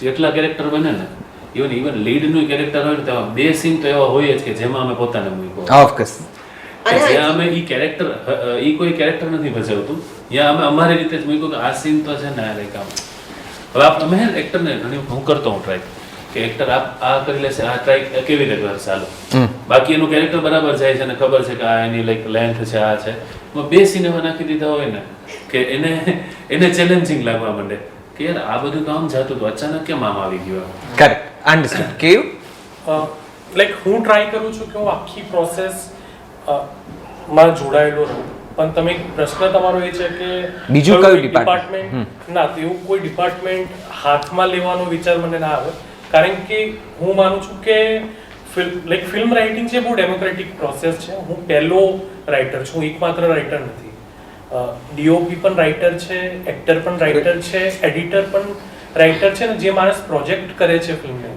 પીવીઆર કે સિનેપોલિસની અંદર પણ એક રાઇટર છે તો હું પહેલો રાઇટર છું હું એકમાત્ર રાઇટર નથી પણ જો મારે કોઈ પ્રોસેસમાં સાથે રહેવું હોય તો એડિટિંગ છે કારણ કે મને લાગે છે એડિટિંગ લખ્યા પછીનું સૌથી બીજું જે રાઇટિંગ આવે છે એ એડિટિંગ આવે છે જે હું શીખ્યો છું અન્ડરસ્ટુડ પાર્થ અગ્રી કંઈક બીજું completely agreed actually but as a writer તમારે ક્લિયર હોવું જોઈએ કે તમારો જે છોડ છે એ ઝાડ બનાવવાનો જે પ્રોસેસ છે બહુ બધા લોકો ઇન્વોલ્વ થવાના છે તમે કોલેબરેટિવલી કામ કરવા રેડી નથી તો તમારે લિટરેચરમાં રહેવું તો ફિલ્મ મેકિંગમાં નહોતું આવવાની જરૂર અને દરેક માણસના પ્રોસેસનું ઇમ્પોર્ટન્સ સમજવું અને એવું સમજવું કે તમે વિઝ્યુઅલાઇઝ ઓન પેપર કરેલી વસ્તુઓ ચેન્જ થવાની જ છે અને એના માટે મેન્ટલી પ્રિપેર્ડ રહેવું અને ઓપન એન્ડ એક્સેપ્ટેબલ રહેવું એ બહુ જરૂરી છે કોઈ માણસ તમારી વસ્તુને ખરાબ કરવાની ઈચ્છાથી નથી કરી રહ્યો કરેક્ટ એને ઇમ્પ્રૂવ કરવા ટ્રાય કરી રહ્યો છે we are a team we are trying to make the best product as possible એમ. જેટલા ઓપન માઇન્ડેડ રહીશું એટલું લાગશે કે બધા સારું જ કરી રહ્યા છે એકચ્યુઅલી. Okay done taken. એક બીજો સવાલ તરત જ સ્ફુરે છે. મેં જે આ એક્ટર્સને પણ પૂછ્યો હતો, એક્ટ્રેસીસને પણ પૂછ્યો હતો, તમને પણ પૂછી રહ્યો છું. ફિલ્મ ઇન્ડસ્ટ્રી પાસેથી એઝ રાઇટર્સ તમારી મિનિમમ એક્સપેક્ટેશન શું છે? In terms of anything, I mean તમારે ઇન્ડસ્ટ્રી પાસેથી શું જોઈએ છે?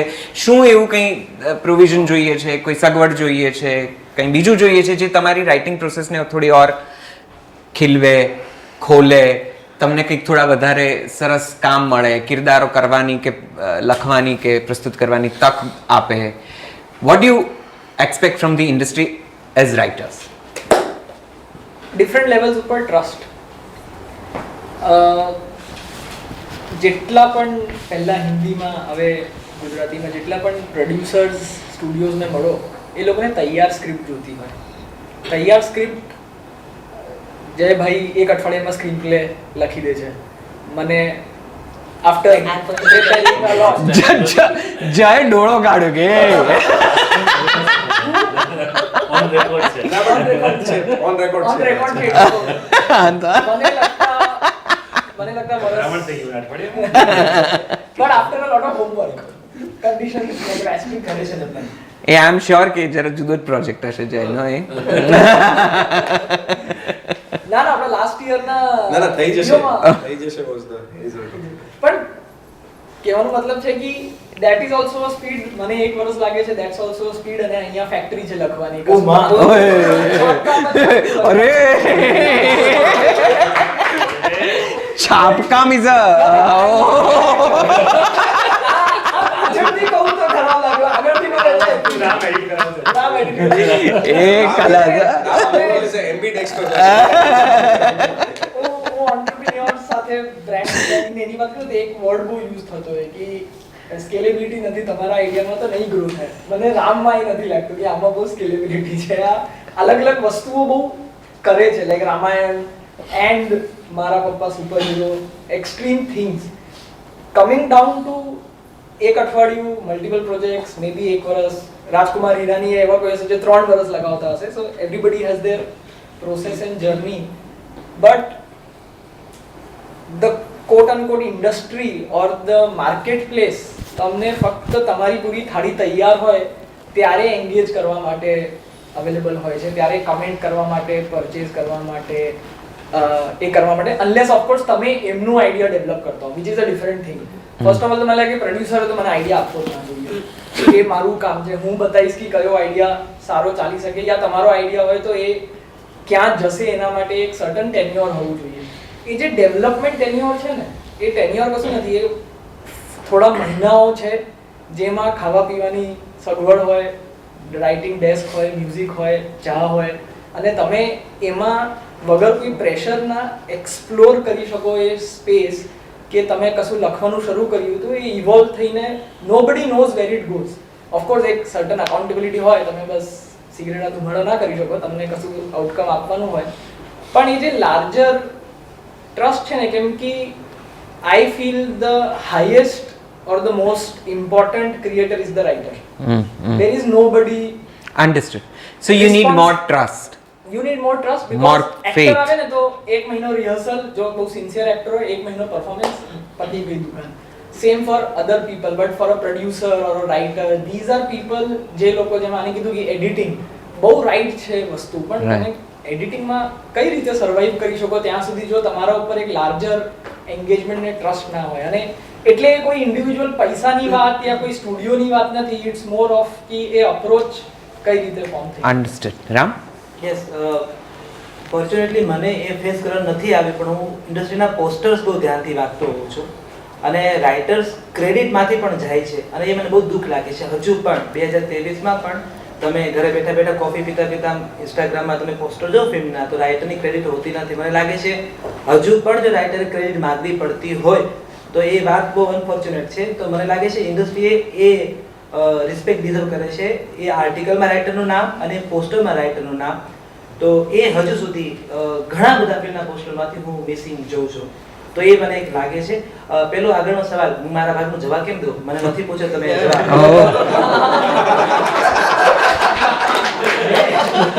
પ્રભુ માફી.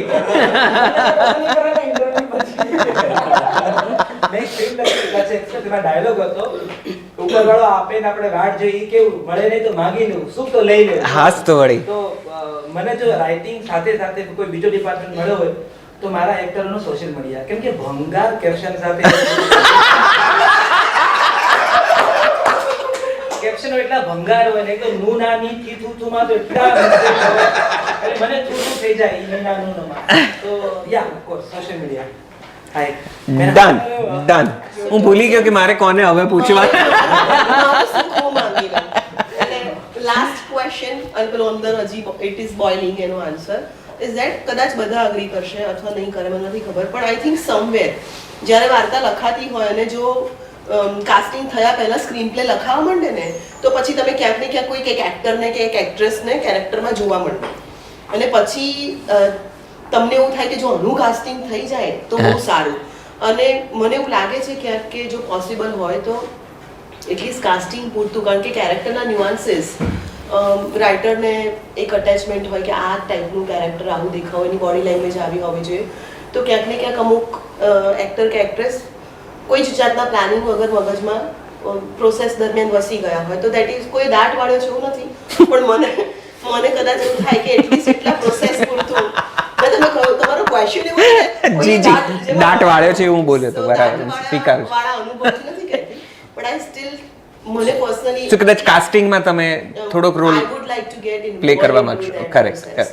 અને coming back to this question, I think producers અને જે makers છે they should demand more kind of stories કે what exactly they are looking for. અત્યારે અમારા માટે we prepare something and then we approach them. Right. We would like the other way approach as well. You know, they call out, જેમ કે casting calls હોય છે, story calls આવે કે અમને આ પર્ટિક્યુલર જોનરની આ ટાઈપની વાત કેવી છે.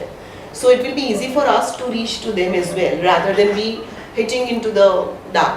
The story call. Sorry to say Okay. એક સાયકલ છે આપણે ભરે બી શકીએ છીએ Agree. Because Agreed. જે વસ્તુઓ ચાલે છે એ જ પ્રોડ્યુસર કહેવાના છે કે આવું જ But લખો, it's- પછી આપણે એ જ લખીશું એ જ બનશે એ જ ચાલશે, not સાયકલ that way ભરાઈ part. જાય What I'm saying is કે they may demand whether we want to go to them as art.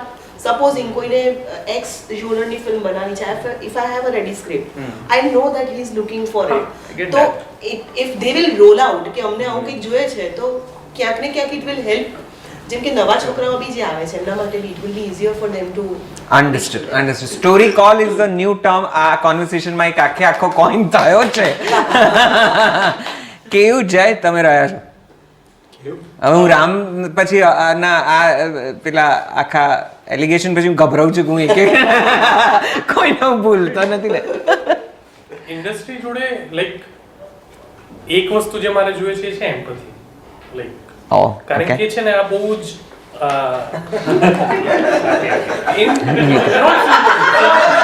ये प्रोमो है प्रोमो.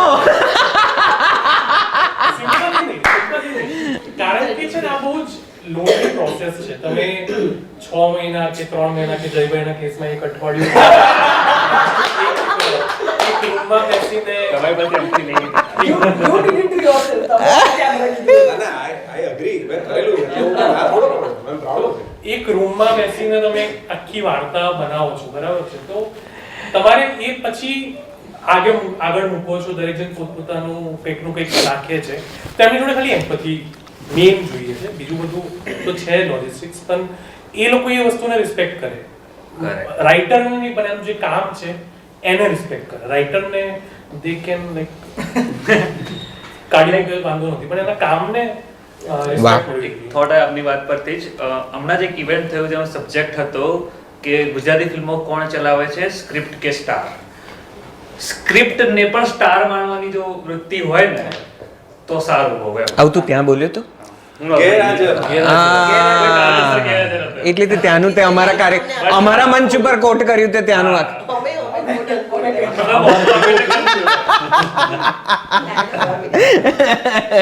કાંઈ વાંધો નહીં, પણ વાત એટલી જ ઉત્તમ છે એ કોઈ પણ મંચ ઉપરથી કહેવાય હોય. Absolutely script is the should be treated as star. Jaybhai fail થવાના ગટ્સ રાખો જે પણ મેકર્સ છે. એટલે જે અંકિતે કીધું ને એ થોડું પારથી કીધું એ આખા વસ્તુનું થોડું એક્સટેન્ડ એ રીતથી પણ હું કરું છું કે અથવા કાજલે કીધું તમે અમને કહો કે તમારે શું જોવે છે. વસ્તુ કેવી થાય છે કે ઘણીવાર એઝ અ રાઇટર તમને એમ થાય, તમને તમારો વિચાર છે, આની હું સ્ક્રિપ્ટ લખી નાખું, એ મારો સબ્જેક્ટ ટાઈમ છે એટલે હું લખું. પહેલા જેવું નથી કે થેલામાં વાર્તા લઈને હવે ગયા અને ખોલ્યા ને પછી મૂક્યો ને આપણે ચાલુ કરી દીધું, એવું પણ નથી. બીજું કે એ મેકર્સ પણ થોડા એડ્યુકેટેડ હોય ને આ ફિલ્ડમાં, સેલિંગની ફિલ્ડમાં નહીં, આ ફિલ્ડમાં કે ભાઈ એક વાર્તા છે, તેનું પોત આ છે, એનો રિલેવન્સ આ છે, સોશિયલ વાત આ ચાલે છે. પછી કેવું થાય કે આખી સ્ક્રિપ્ટ તૈયાર થઈ ગઈ, તમે ના ના આ નહીં, એટલે પેલો 6-8 મહિનાથી એ લખીને બેઠો. એના માટે જજમેન્ટ બહુ ખોટું થઈ જાય. જો આણે જ ના પાડી છે તો બીજા કોને કહું? અથવા એ જો રિસ્ક લેવાની જો તૈયારી હોય કે ભાઈ એક આઈડિયા છે, થોટ છે, okay let us invest in that, અને એ ઇન્વેસ્ટ કર્યા પછી એને થોડોક ટાઈમ તમે આપો, ભલે અઠવાડિયું આપો, મને જેમ આપો છો એમ, એવી રીતથી કાં તો બીજી કોઈ રીતે પણ એ થોટ ઉપર કામ કરવાનું, કારણ કે એ પ્રોગ્રેસિવ ટાઈમ જોવે છે.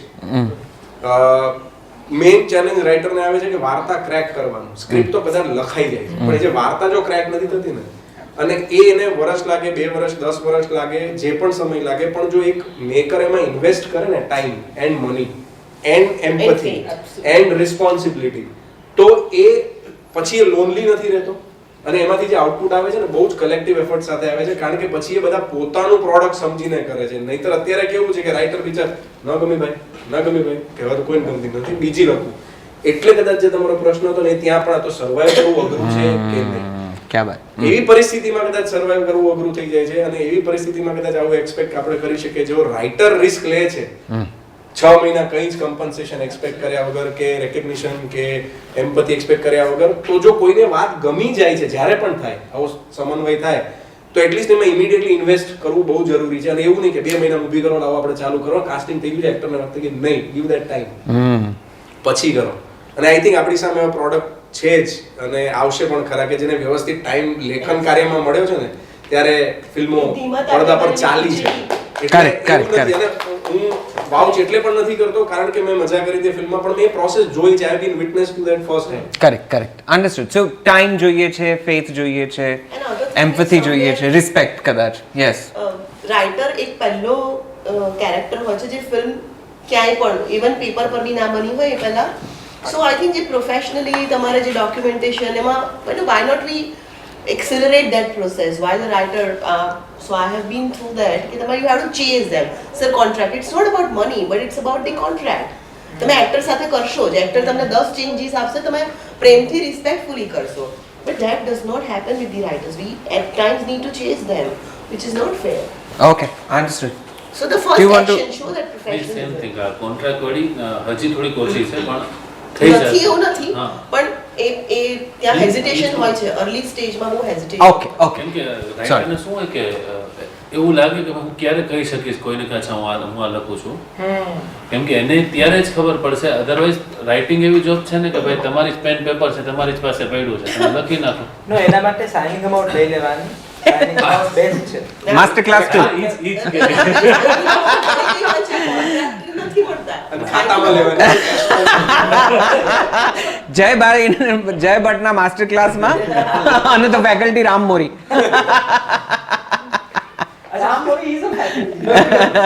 સોરી, પણ એક પર્સનલ ક્વિક સવાલ કે તમને પણ એવું ઓબ્ઝર્વ કરવા મળ્યું છે કે પોસ્ટરમાં રાઇટરનું નામ ના હોય, કે આવું મારું એકલાનું જ ઓબ્ઝર્વેશન છે? નથી જોતું. ઓબ્ઝર્વેશન એવું અનુભવ નથી પણ ઓબ્ઝર્વેશન ના, એટલે પોસ્ટરમાં રાઇટરના નામ તો હોય છે, પણ કેવું છે કે એના પોસ્ટર સિવાય ક્યાંય બીજે નામ નથી હોતું. એટલે પોસ્ટર એટલે માત્ર ક્યારે એટલું એવું જરૂરી નથી. નથી ને રામ અને એ- ક્યાંક પેલા ગુચ્છો હોય છે ને એમાં ક્યાંક હોય છે. ના, હું તમને અમારી વાત કરું, તમે કોઈ આ જવાબ આપવા માટે યોગ્ય લોકો નથી, મને આપવા દો. કારણ કે હું એટલા માટે કહું છું, કદાચ જરા જુદો પર્સપેક્ટિવ તમને કદાચ મળે. મારા માટે રાઇટર્સ ભેગા કરવા આ વર્ષે એ ચેલેન્જ હતી. હું 5 એકા વિશે મને ખબર છે, મને 3 એકા વિશે ખબર છે, મને છેલ્લો શો વિશે ખબર છે, મને વશ વિશે ખબર છે, પણ એના સ્ક્રીન પ્લે રાઇટર કોણ છે, એ સ્ટોરી કોની છે, ડાયલોગ રાઇટર્સ કોણ છે, એની કોઈ ચર્ચા નથી. મારે 4 જણાને પૂછવું પડે છે, કદાચ રામનો અભિગમ લેવો પડે છે, કોઈ બીજા મંચ ઉપર આવેલા લેખકોને હું સીધા બોલાવી લઉં છું કારણ કે એમણે મહેનત કરી છે, તો મને ખબર પડે છે કે અચ્છા આ લોકોએ શું કર્યું હતું, અચ્છા ઓહો આ આમનું હતું.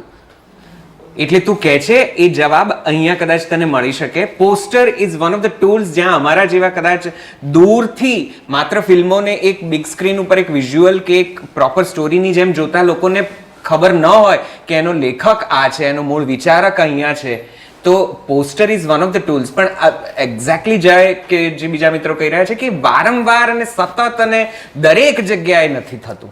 એટલે ક્યાંક પાર્થે લખ્યું છે કે જયે લખ્યું છે, એ મારે કોકને પૂછવું પડે છે કે કોણે લખ્યું છે, આ ડાયલોગ્સ કોના છે, અને એ નથી આવતું. આપણે ત્યાં હંમેશા લેખક કદાચ દરેક ક્ષેત્રમાં એ બહુ પછીથી લેવાતી ઘટના છે જે હોવી જોઈએ પ્રમુખ રીતે મુખર.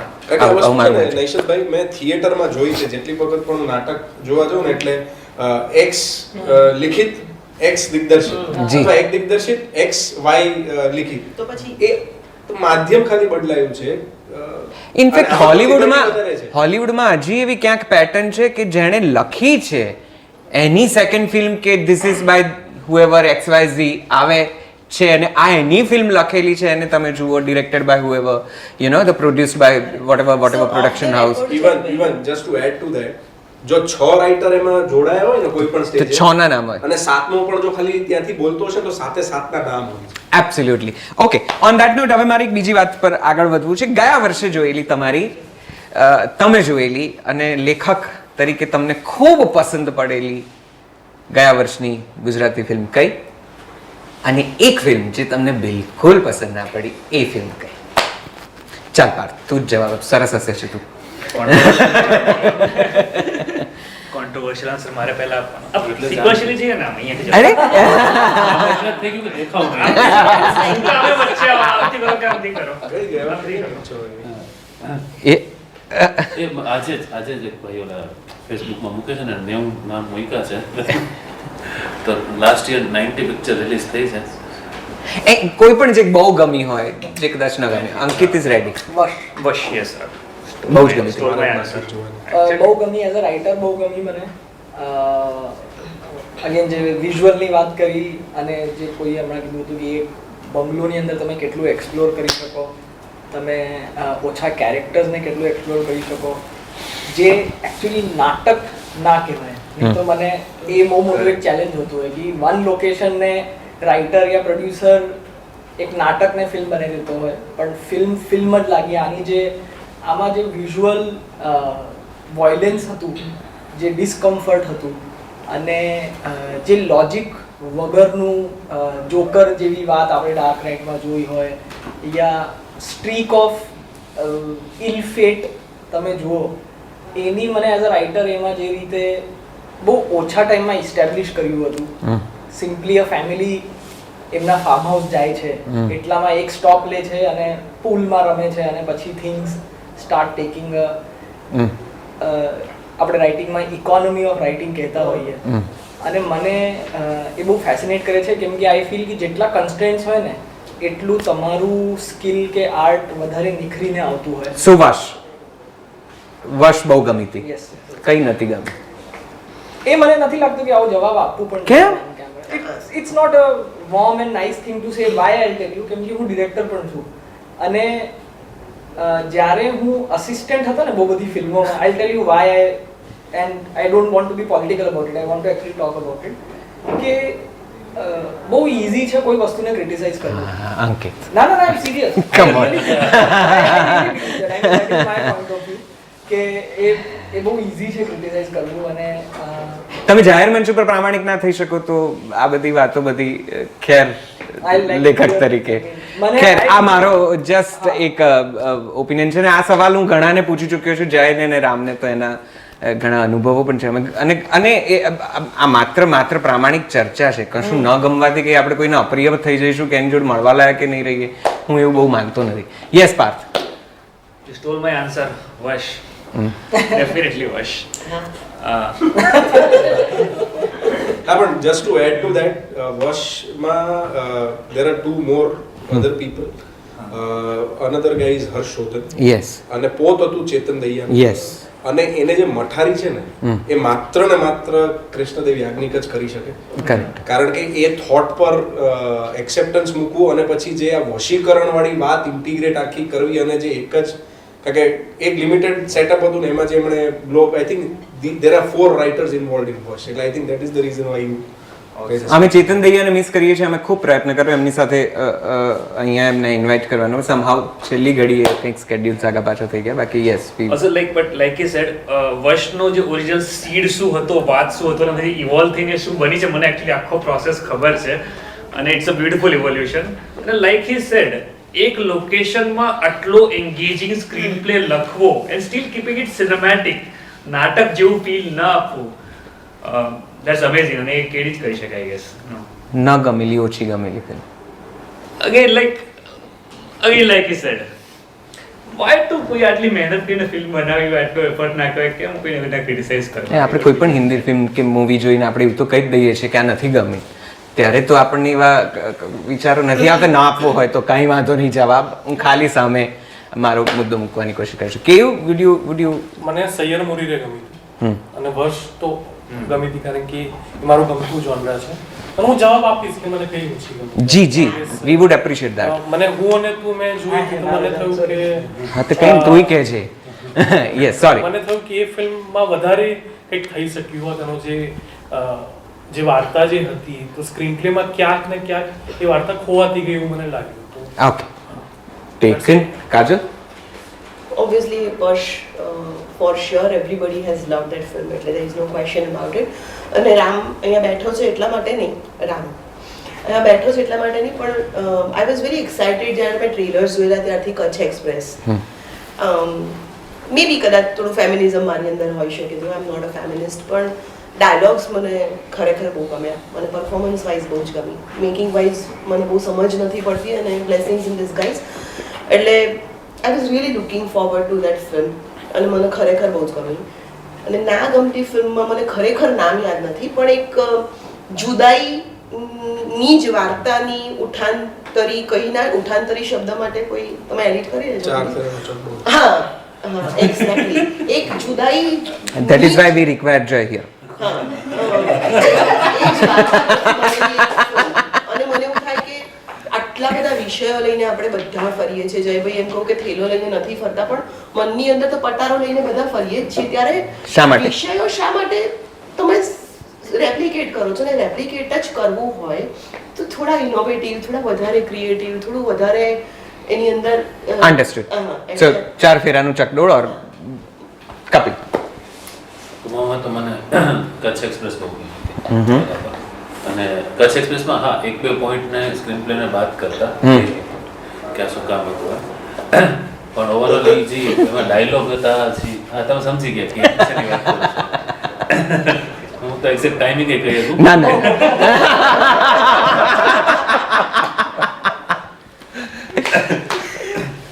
એટલે એ વાત કરતા કે કચ્છ એક્સપ્રેસ ગેમ છે. બાકી વર્ષ છે જ. અને હું કમર્શિયલ વાળો થોડો ઓલામાં છું એમ. તો મને 3 એક કઈ એટલી જ મજા આવી કે એ છે ને એને એન્ટરટેનમેન્ટ છે ને કહેવાય ને કે બધી પ્રકાર બધું મળી જશે. આ જોઈ છે, આ જોઈ છે, આ જોઈ ચાલો બધું મસાલો એવા મળી જશે. તો મને 3 એક કઈ એટલી જ ગેમ હતી. હા શહેર મળી ગઈ હતી. અને ન ગમવામાં સેમ મને ચાર ફેરાનું ચકડોળ. અને પહેલા તો કહી દઉં કે ન ગમવા વાળી પિક્ચર મને ટ્રેલરથી જ ખબર પડી જાય કે નહીં ગમે, તો હું જોવા જ નથી જતો.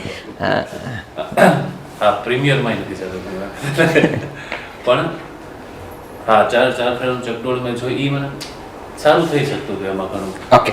એક હજી પિક્ચર છે કે જે કદાચ જે અર્બન આપણે કરતા હોય છે એમાં લકીરો કરીને પિક્ચર છે. તો એ મને એમ થયું કે યાર એને હજી તમે ક્યાં ઓલામાં લઈ ગયા, એમ થોડુંક વધારે પડતું જ ઇન્ટરેક્ટ કરી ગયા. તો એ સારી બની શકતી હતી. બાકી એવું નથી કે ખરાબ જ પિક્ચર છે. કરેક્ટ. હા એ જેને વિચાર્યું હું આજે નીકળીશ વાર્તા લઈને તો એમ થોડો વિચાર કે ખરાબ પિક્ચર તો બનાવી જ છે. આ ફ્લોપ ખાવી જોઈએ.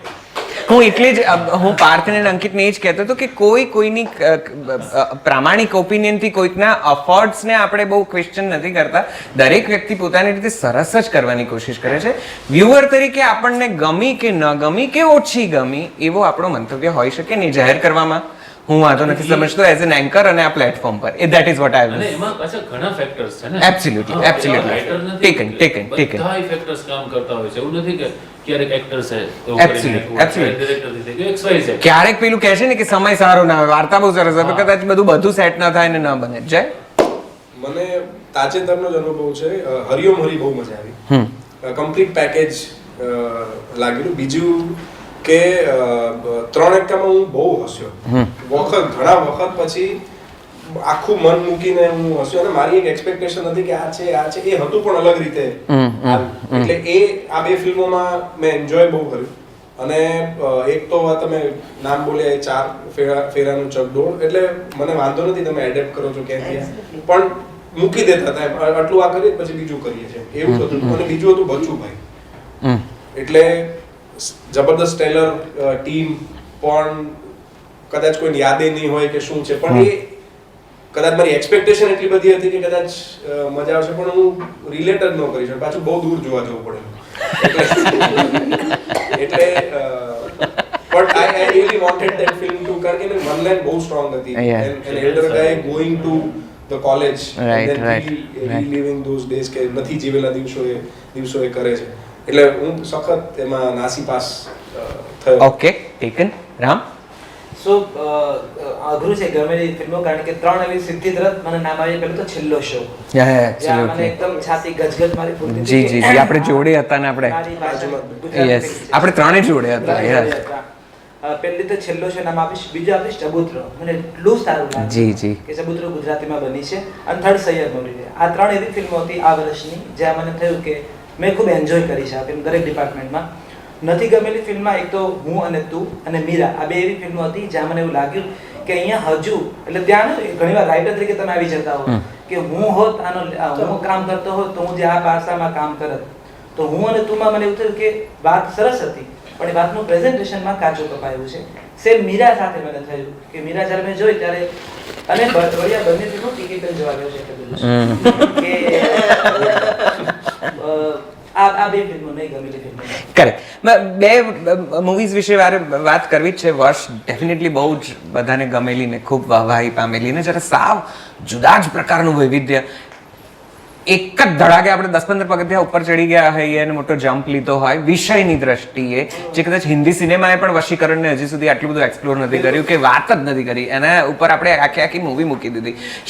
કેમ વશીકરણ થયું, શા માટે થયું, પછી શું થયું, પહેલા શું હતું, કોઈ વાત નહીં. આ એક માત્ર ક્રિયા કે પ્રક્રિયા કે જે પણ છે એની ઉપરની એક આ સરસ મજાની ફિલ્મ. એટલે વર્ષ તો ડેફિનેટલી સુંદર છે, પણ 2 સુંદર ફિલ્મો, એક છેલ્લો શો આવી. આ લખતા હતા ત્યારે ક્યારેય એવો વિચાર કે એવું ક્યાંય એવું થયું હતું કે આપણે ઓસ્કર સુધી પહોંચીશું, ત્યાં ટકોરા મારીને આવી જઈશું, આટલી સુંદર પેન નલીન ને આખી ટીમ ને જેમણે અદ્ભુત ફિલ્મો બનાવી? તો લાઈક મારી પાસે ફિલ્મની સ્ક્રિપ્ટ અને અંગ્રેજી ડાયલોગ સાથે ફિલ્મ આવી હતી જ્યારે હું એમાં એઝ અ સ્ક્રિપ્ટ સુપરવાઇઝર જોડાયો. રાઈટ.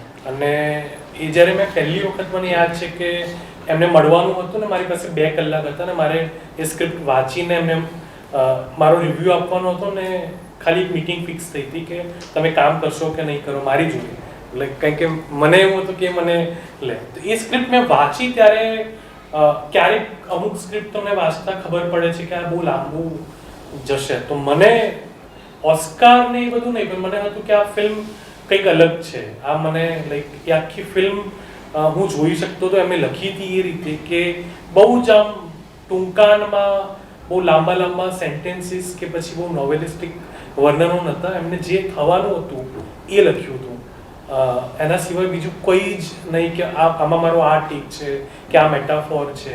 બહુ જ ટૂંકાનમાં, બહુ જ એકદમ નાનકડી સ્ક્રિપ્ટ મેં વાંચીને મને થયું કે નહીં આ કંઈક અલગ છે ને. જો આમાં લાઈક મારે સેટ ઉપર હાઈજેક કરીને પણ જતું રહેવું પડે તો પણ મારે જવું જોઈએ. અને બહુ સુંદર દ્રશ્યો છે એમાં, શબ્દો કેટલા ઓછા, દ્રશ્યો સુંદર. મજાની વસ્તુ એ છે કે જ્યારે હું પોતે સ્ક્રિપ્ટ લખું છું તો ક્યારેક એક પેજ ભરવા માટે પણ હું 5 લાઈન કે 3 લાઈન આપણે ખાલી એડ કરી દીધા હોય છે કે આ બહુ નાનું લાગે છે કે પછી આને વધારે વિસ્તારથી સમજાવવાની જરૂર પડશે. પણ એ જે સરળતા એમનામાં હતી કે એમને એક લાઈન લખી તો એનો એક શોર્ટ હતો, અને એક પણ એવી લાઈન નથી કે જે આમ જ સ્ક્રીન પ્લેની અંદર લખી હોય કે પછી લખી હોય ને ના થઈ હોય. તો એટલું સ્પેસિફિક એ સ્ક્રીન પ્લે હતો કે પછી there is nothing can go wrong. તમારે સેટ ઉપર આવીને એવો કોઈ વિચાર નહોતો કરવાનો કે ઘણી વખતે હું એઝ અ સ્ક્રિપ્ટ સુપરવાઇઝર મેં બહુ જ બધી ફિલ્મોમાં કામ કર્યું છે, તો ઘણી વખત નહીં,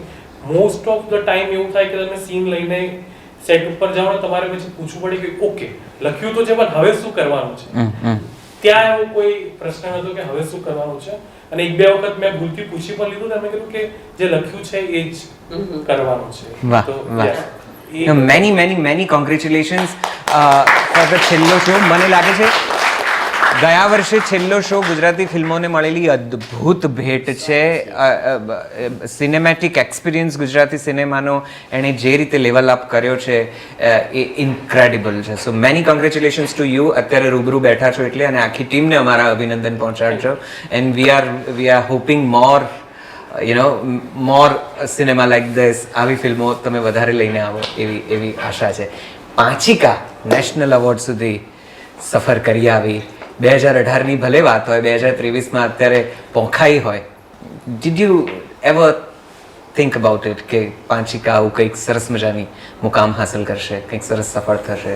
આવું તો ઓફકોર્સ નહોતું વિચાર્યું, પણ પાંચિકા એકચ્યુઅલી એક હિન્દી ફિલ્મ લખી હતી, પ્રોડ્યુસ નથી થઈ રહી. બહુ બધી ફિલ્મોમાં અસિસ્ટ કર્યું હતું. પછી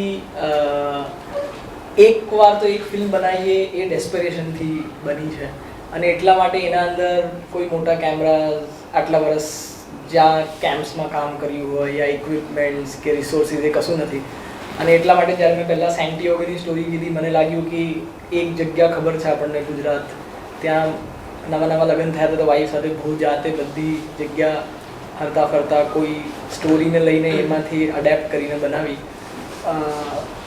બટ એ હવે બહુ ફિલોસોફિકલ સિનેમેટિક લાગે છે, પણ ત્યારે સાચા લાગ્યું હતું કે આ એક ફિલ્મ બનાવીને પછી મૂકી દઈશું. મે બી નથી થઈ રહ્યું ડિરેક્શન, એન્ડ ઇટ્સ ઓકે. એવું કોઈ ખોટું લગાવવાની જરૂર નથી. આટલા વર્ષમાં બહુ બધું શીખ્યા અને બીજી દુકાન ચાલશે. આ જે 2023 છે એ આ એપ્રિસિએશન મળવાથી હવે જે લોકોએ નથી જોઈ એમને પણ ગમે છે ફિલ્મ, અને જે લોકોએ પહેલા જોઈ હતી હવે એમને એવું લાગે છે કે ના યાર હા મને ત્યારે મને સમજ નથી પડી, આ ફિલ્મ તો સારી જ છે. સો આઈ થિંક અવોર્ડ્સ છે ને એ વસ્તુ કરી દે. તમે તમારા અંદર તો પહેલાથી સ્ટોરી ટેલર હતા, અને સ્ટોરી ટેલર એટલે કહું છું કે ક્યારેક અસિસ્ટન્ટ, ક્યારેક ડિરેક્ટર, ક્યારેક રાઇટર, તમે પહેલાથી સ્ટોરી ટેલર હતા. અવોર્ડ્સ બસ એટલું કરી છે કે થોડા ડોર્સ ખોલી દે, પાછું ડ્રીમ કરી શકો. પાછું તમે બધાએ સુંદર ફિલ્મો, સફળ 3 કેટલી બધી સફળ ફિલ્મ, કચ્છ એક્સપ્રેસ કેટલી બધી હાઇપ, કેટલા બધા એના રેકગ્નાઇઝેશન મળ્યા, કેટલી સફળ ફિલ્મ. તું આવી રીતે નાચો મારી સામે. એટલી બધી હાય હોય કેટલું કરવું પડે. અરે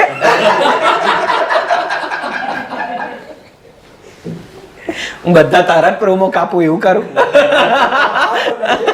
હા તો એડિટ કરજો ભાઈ. કેયુંનો સાયલેન્ટ શોટ લઈ લો. પણ એ છેલ્લો શો હોય, પાંચિકા હોય, સૈયર મોરી હોય કે તમારી ફિલ્મો હોય જે આટલી બધી સફળ થાય, એની હાઇપ ક્રિએટ થાય, એ પછી તમને તમારી જવાબદારીમાં થોડો ઉમેરો લાગે છે, થોડીક ઓફર્સ બદલાઈ જાય એવું લાગે છે કે લોકો હવે આવું જ એક્સપેક્ટ કરે છે, એક ઢાંચામાં બાંધી દે છે કે હવે આવું જ પાર્થ એટલે આવું જ લક્ષણ, આપણે આને આવું બનાવવું છે તો પાર્થને અપ્રોચ કરો, કંઈક જુદું કરવું છે તો જઈને કરો, કે કચ્છમાં કંઈ લોકબોલી, લોકવાર્તાઓ, કંઈક આવા પ્રકારનું તળની વાતો લાવવી હોય તો આવું મહેસૂસ થાય છે? ના. એક બીજો જવાબ આપીશ. અમુક વાર છે ને કેવી ફિલ્મો લખો છો, અને તમે કેવા માણસ છો ને કેવા દેખાવ છો કે વાત કરો છો એના લોકો સ્ટીરિયોટાઇપ કરે છે. અચ્છા. ફોર એક્ઝામ્પલ રામની એક બોલવાની ઢબ છે એમની. હું મારી ભાષામાં સહજ પણ ઇંગ્લિશ આવી જાય છે વચ્ચે, તો મારા માટે એવું માનવામાં આવે છે કે સખત ટિપિકલ ગુજરાતી લખવાનું હશે કે એકદમ ગામઠી કેરેક્ટર લખવાનું હશે તો હું ના કરી શકું. નહીં ફાવે. આ માણસ દેખાય છે, આવા બોલે છે, આવી રીતના ડ્રેસિંગ આઉટ છે, તો એ રીતનું સ્ટીરિયોટાઇપિંગ ઘણી વાર થઈ જતું હોય છે મારા માટે. લેખકને પણ આ સ્ટીરિયોટાઇપિકલ મેં તો પર્સનલી અનુભવ્યું છે. આપણામાં છે, મારે ક્યાં જવાનું? પણ એઝ અ રાઇટર આપણે તો કામ છે જે બી દિવસ જે બી કેરેક્ટર્સ બને છે આપણે રિસર્ચ કરીને આપણે ડેવલપ કરીશું, પણ લોકોને સ્ટીરિયોટાઇપ કરી લે ભાઈ ગામઠી કેરેક્ટર ન લખી શકે. જય, do you have a similar experience or something else? ના, એટલે મારો તો અનુભવ જ અલગ અલગ પ્રકારની ફિલ્મો નો છે, અને હું બહુ કોન્શિયસલી એ ડિસિઝન મેં લીધું છે કે કોઈ પણ એક જ પ્રકારની ફિલ્મો લખવી નહીં. આ એક સરખી બીજી લખવા મળે તો ના નહીં પાડવાનું, પણ એવું નહીં કે હવે બીજી છે તો વેરાયટી વાળી, કારણ કે આઈ થિંક પાર્થ પણ વિટનેસ છે અને રામ પણ વિટનેસ. અમે ચર્ચાઓ આઈ થિંક કેવું સાથે પણ ઘણી વખત ચર્ચાઓ થયેલી છે કે એકની એક વાર્તા જો કહીએ છીએ ને તો એ પછી તમે સ્ટીરિયોટાઇપ પણ પોતાને જ કરો છો. કરેક્ટ. એટલે ઘણાની એવી ટેવ હોય છે કે આ લખીને બસ આ ચાલે એટલે બીજી ફરી પાછી Right. છાપી દઈશ. પણ નથી એવું. અને હું બહુ જ નસીબદાર છું કે હું ક્યારે પણ પીચ કરું છું એટલીસ્ટ એ નવો સબ્જેક્ટ હોય છે તો સાંભળે છે વ્યક્તિઓ, અને કોઈ નવો સબ્જેક્ટ ચાલુ કરવો હોય તો ક્યાંક એવી કાને વાત પણ એકવાર એને પૂછી તો લો કે કરાયું છે. વાહ. So મારા માટે એ સફળતા છે. અદ્ભુત. એક સવાલ ક્યારનો મારા મનમાં રમે છે. તમારા હવે પછીના વર્ષોમાં તમારા પાત્રમાં કોઈ એક એક્ટર ને કોઈ એક એક્ટ્રેસમાં તમને તમારા ખૂબ બધા પાત્રો દેખાતા હોય, કલ્પેલા ના કલ્પેલા, એવો ચહેરો આપણી ઇન્ડસ્ટ્રીમાંથી કોણ કે જેમાં તમને એવું થાય કે મારા મોટાભાગના પાત્રો આ વ્યક્તિમાં, આ ચહેરામાં, આ આકારમાં હું જોઈ શકું છું, આ એક્ટ્રેસીસમાં જોઈ શકું છું અને એ મારા પાત્રોને સજીવન કરે એવી? ગયા વર્ષે જબ રિપીટ, કારણ કે ગુજરાતી છે, આ ઇન્ડસ્ટ્રીમાં કામ નથી કર્યું પણ કારણ હા દરિયા શરૂ કર્યું છે એમણે. રિપીટ મારો જવાબ છે શેફાલી શાહ. એ જવાબ આમ શ્યોર બદલાશે પણ નહીં વર્ષ સુધી, પણ મને એવું થાય કે એ બાઈ ખાલી લુક આપે ને કેમેરામાં મારા 3 પાના ખાઈ જાય છે. લુક આપીને હું બહુ જ, એટલે આ વાત જો કોઈ મુંબઈ સુધી સાંભળતું હોય, જવાની હોય તો હું અમારા બધા વતી તમને કહેવા માંગુ છું, શેફાલીબેન આવો, પધારો, ગુજરાતી ફિલ્મ ઇન્ડસ્ટ્રી તમારા પગલા પાડીને સમૃદ્ધ કરો. અમે બધા જ તમને ગુજરાતી ભાષા સાથેની કોઈક બિગ સ્ક્રીન ઉપર જોવા આતુર છીએ. તમે લોકો સરસ વાર્તાઓ લઈને જાઓ ને એમની પાસે પ્લીઝ. સો ફિમેલમાં શેફાલી શાહ અને મેલમાં પ્રતિક ગાંધી. કારણ કે પ્રતિક ગાંધીમાં કેરેક્ટરમાં મેં એના લુકમાં જ્યારે એ ડાયલોગ બોલતા હોય ત્યારે અલગ અલગ સબ્જેક્ટમાં મેં એમને જોયા છે કે એ બહુ સરળતાથી પોતાની જાતને આમ ઢાળે છે. એ થપ્પો મારવા નથી દેતા મોટા ભાગે. તો એ રીતે પ્રતિક ગાંધી અને શેફાલી શાહ. અંકિત? પ્રતિક ગાંધી, હમણાં મેં 2 પ્લેસ જોયા એમના, તો હમણાં સુધી તો ફિલ્મ અને સિરીઝમાં તમારે એ પરફોર્મન્સથી આઈ વોઝ ઓવરવેલ્ડ કે અને હું જે લખું છું એમાં કોઈ મેલ કેરેક્ટરનું લખું છું હમણાં. અને ફિમેલમાં? ફિમેલમાં હમણાં મેં વિચાર્યું નથી. ઓકે. પ્રતિક રાઠોડ મને ઇન્ટરેસ્ટિંગ લાગે છે અને તો એની સાથે કામ કરવું છે. ફિમેલમાં એકચ્યુઅલી વિચાર્યું નથી. ઓફકોર્સ. એટલે જેમની સાથે કામ ન કર્યું હોય એમના કોઈ પણ તમને ઉગતા, ઉભરતા, સ્થાપિત કોઈ પણ ચહેરા જેમાં તમને એવું લાગે કે મારા પાત્રો કદાચ અહીંયા વધારે સજીવન થઈ શકે. એટલે મેં ઓલરેડી યશ સાથે ખાસું કામ કરેલું છે અને ફ્યુચરમાં બી કરવાનું છે, but I still have that feeling and bonding with him that સમહાઉ મારા પાત્રોમાં હું ઘણા બધા પાત્રો એને ભજવતા જોઈ શકું છું. યસ સોની. ઓકે. ફિમેલમાં કોઈ? ફિમેલમાં નોબડી સ્પેસિફિક એકચ્યુઅલી. ઓકે. જય? પરેશભાઈ. પરેશ રાવલ. પરેશ રાવલ. એ ટચ એન્ડ ગો હમણાં કરીને ગયા ત્યારે એમ થયું કે કદાચ મારું કંઈ કોન્ટ્રીબ્યુશન હોત તો. એટલે પરેશભાઈ છે. અને ફિમેલમાં એકચ્યુઅલી 2 છે, એક તો શેફાલી બેન છે અને બીજું રત્ના મેડમ. કારણ કે હું સખત જેલસ હતો એમણે જ્યારે રામની જે રીતે વાત કરી ને, પણ પછી જેલસી જતી પણ રહી, કારણ કે જે પ્રકારના રામે એમાં સંવાદો લખ્યા છે અને એના લખેલા સંવાદો આ વર્ષે જ્યારે ભજવવાના આવ્યા તો ઈશાન સાથે એમ થાય કંઈક થાય તો જોજો ને, કહેજો ને એમની સાથે ફરી કરતા હતો અને કહેજો, કાં તો હું કરતો હોઈશ તો તમને કહીશ. પણ યસ, રત્ના મેડમ અને શેફાલી મેડમ અને આ બધું પરેશભાઈ. બાકી બીજા બધા મિત્રો સાથે અવારનવાર કામ કરીએ છીએ. ના, સમજાય છે. કાજલ? આઈ એમ બ્લેન્ક એઝ સચ, પણ પેલું ચાઇલ્ડહુડ ક્રશ બી કદાચ બહાર આવી રહ્યો હોય. એટલે અત્યારે એવું થાય કે ક્યાંક એવી કોઈક ઓપોર્ચ્યુનિટી મળે, કોઈક એવી સરસ વાર્તા મળે, તો I would want to have Jackie Shroff doing some of the characters which are there somewhere on my mind.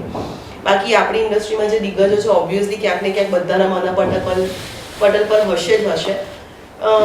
લેટલી નાસુરમાં Nitubhai સાથે કામ કરવાનો મને ચાન્સ મળ્યો. આઈ એમ જેન્યુઅનલી સીઈંગ કે અમુક કેરેક્ટર્સ એવા છે કે જેને જસ્ટિફાઈ કરી શકે.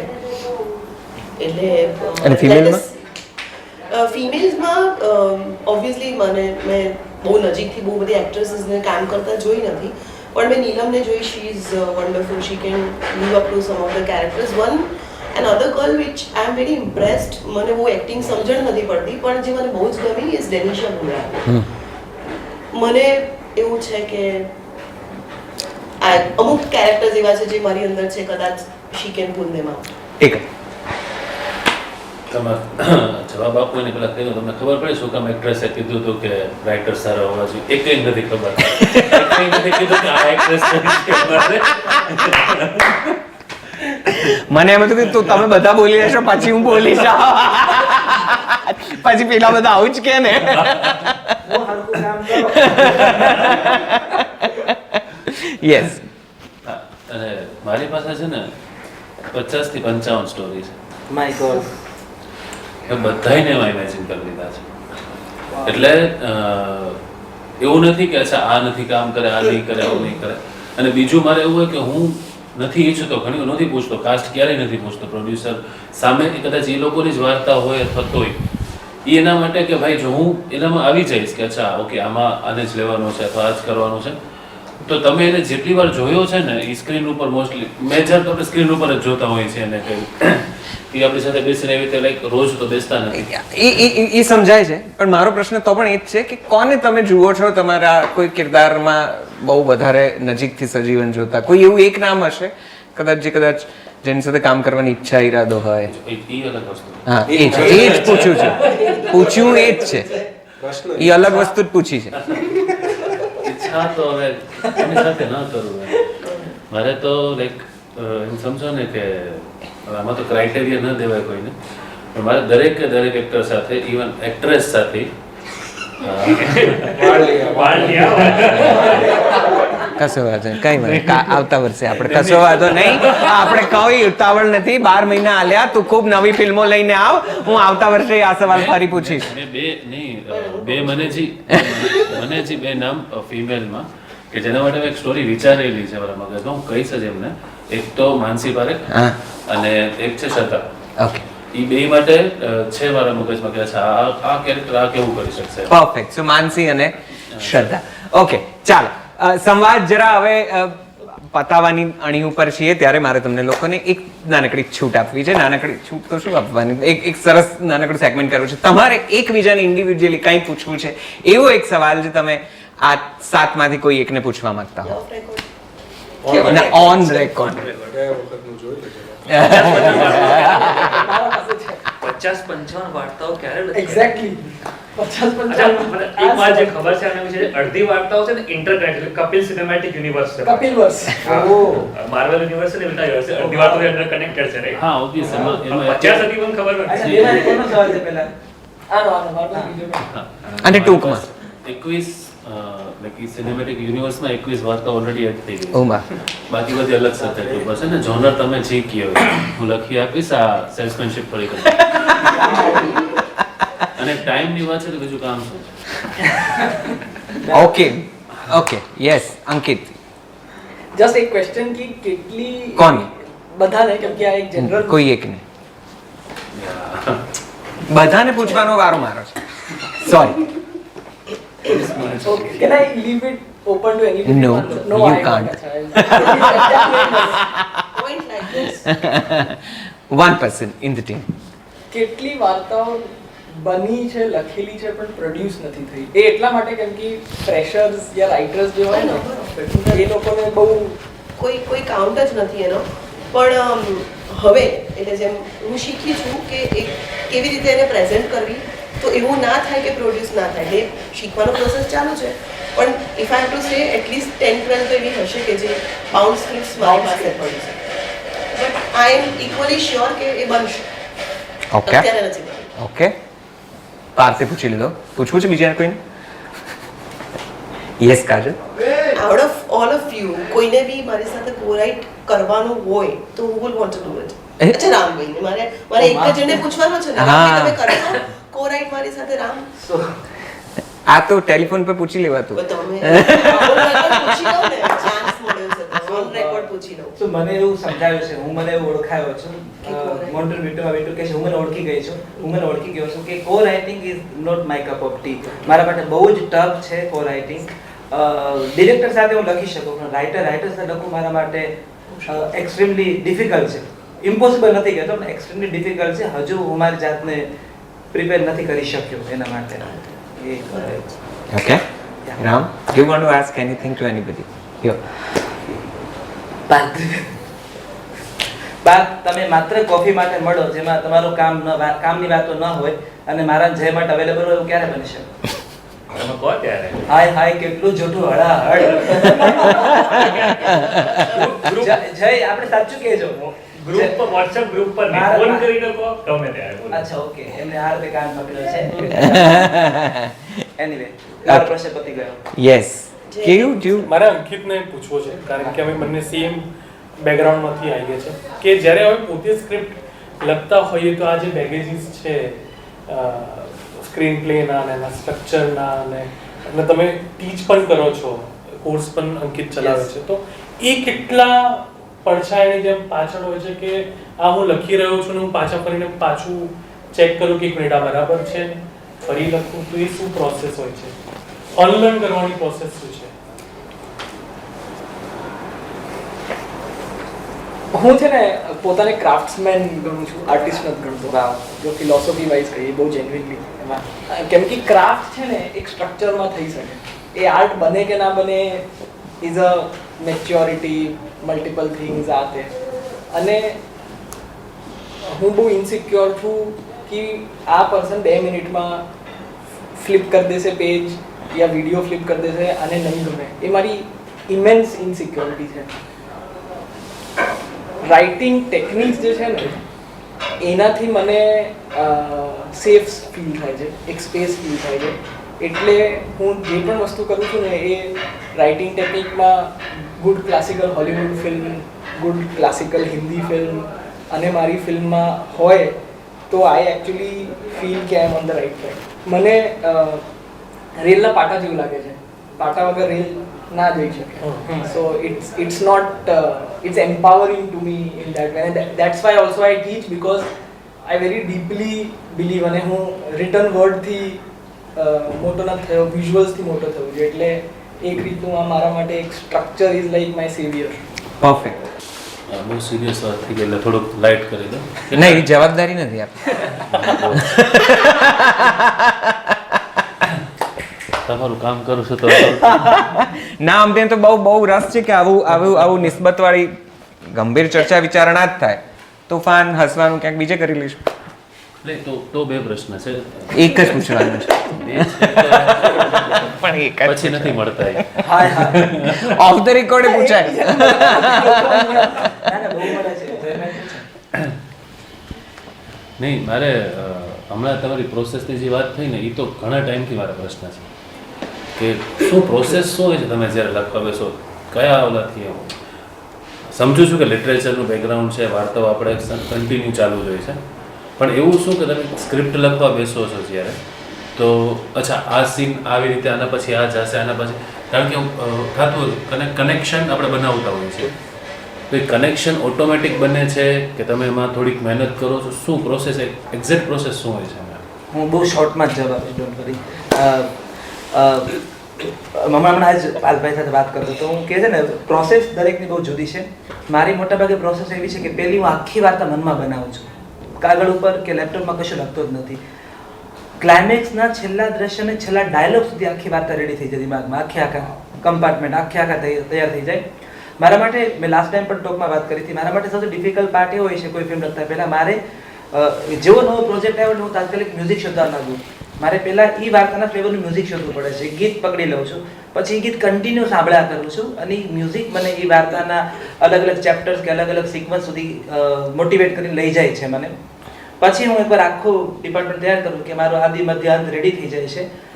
હું જ્યારે નરેટ કરવા બેસું છું, લેપટોપમાં ન લખ્યું હોય તો પણ હું 1-1.5 કલાક સુધી કન્ટિન્યુ નરેટ કરી શકું એક્ટરની એ વાર્તા, એ ફિલ્મ. પછી હું લખવા બેસું છું વિથ ક્લેરિટી કે હવે મારો આ આખો એન્ડ રહેશે. તો આ મારી રાઇટિંગ સ્ટાઇલ છે. અને ક્યારેક 8 મહિના લાગે, ક્યારેક 1.5 વર્ષ લાગે, કસુંબોને લગતા 2.5 વર્ષ લાગ્યા. તો એ ડિફરન્ટ પ્રોસેસ છે દરેક પ્રોજેક્ટની. પણ હા, આખી વાર્તા પહેલાં મનમાં રેડી થાય, પહેલાં હું લખતો નથી, પહેલાં હું મનમાં પાકવા દઉં. માટલું બરાબર પાકી જાય, મને થાય કે હવે મને ક્લેરિટી છે બરાબર કેરેક્ટરની. બીજું, હું કેરેક્ટરનો લોભી બહુ છું. મને થાય કે વાર્તા કાચી હશે ચાલશે, કેરેક્ટર કાચો ના હોવો જોઈએ. કારણ કે હું એવું જોઈ ટેવાયેલો છું કે કેરેક્ટર બહુ સ્ટ્રોંગ હશે ને તો વાર્તા વધારે દોડશે આગળ. તો કેરેક્ટર ઉપર વધારે મહેનત કરું છું કે ઘરમાં 5 જણા હોય તો 5 એક સરખી ભાષા ન બોલવા જોઈએ. સો બસ આ મારી પ્રોસેસ મોટાભાગે રહી છે લખવાની. અચ્છા, ચાલો એક નવા સવાલ સાથે હવે આ સંવાદ અહીંયા વિરામ મૂકીએ અને આ સવાલ બહુ ટૂંકમાં બને એટલો શોર્ટ તમે આપી શકશો તો મને ગમશે, કારણ કે એનું પિસ્ટપેશન મને વિશ્વાસ છે કે તમને બહુ જ મન થશે પણ કરશો નહીં.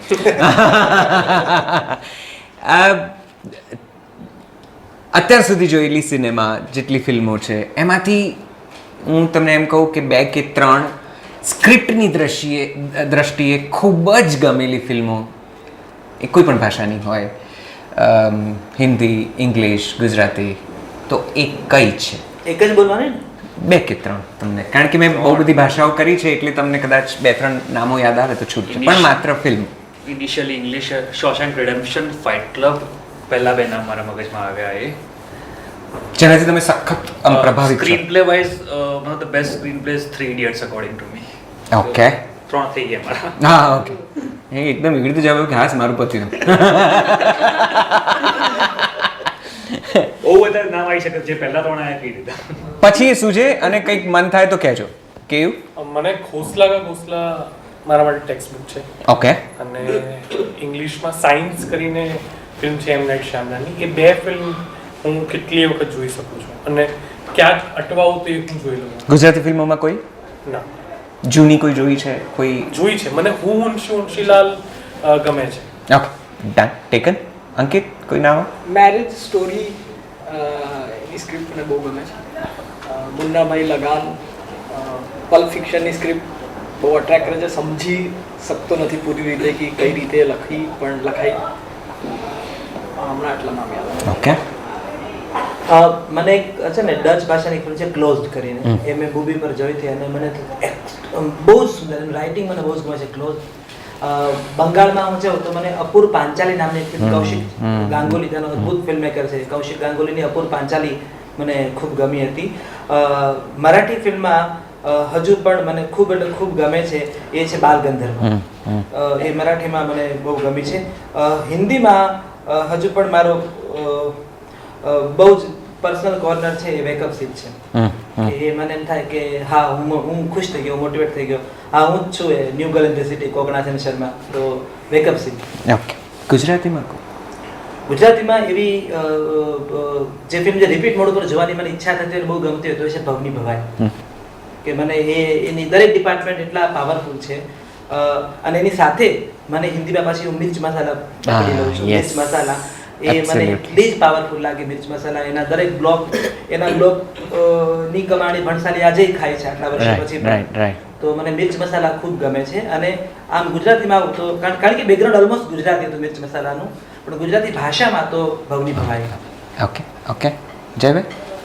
ગુજરાતીમાં હું મારા ઘડીએ જોઈ શકું એ ફિલ્મ છે કરસનદાસ પીએડીએસ. યસ. હું એમાં ભાગ હતો એટલે નહીં, પણ એ સિવાય પણ પોતાને આઇસોલેટ કરીને એમાં જોઈ શકું છું અને સતત જોઈ શકું છું, રિપીટ મોડ ઉપર જોઈ શકું છું.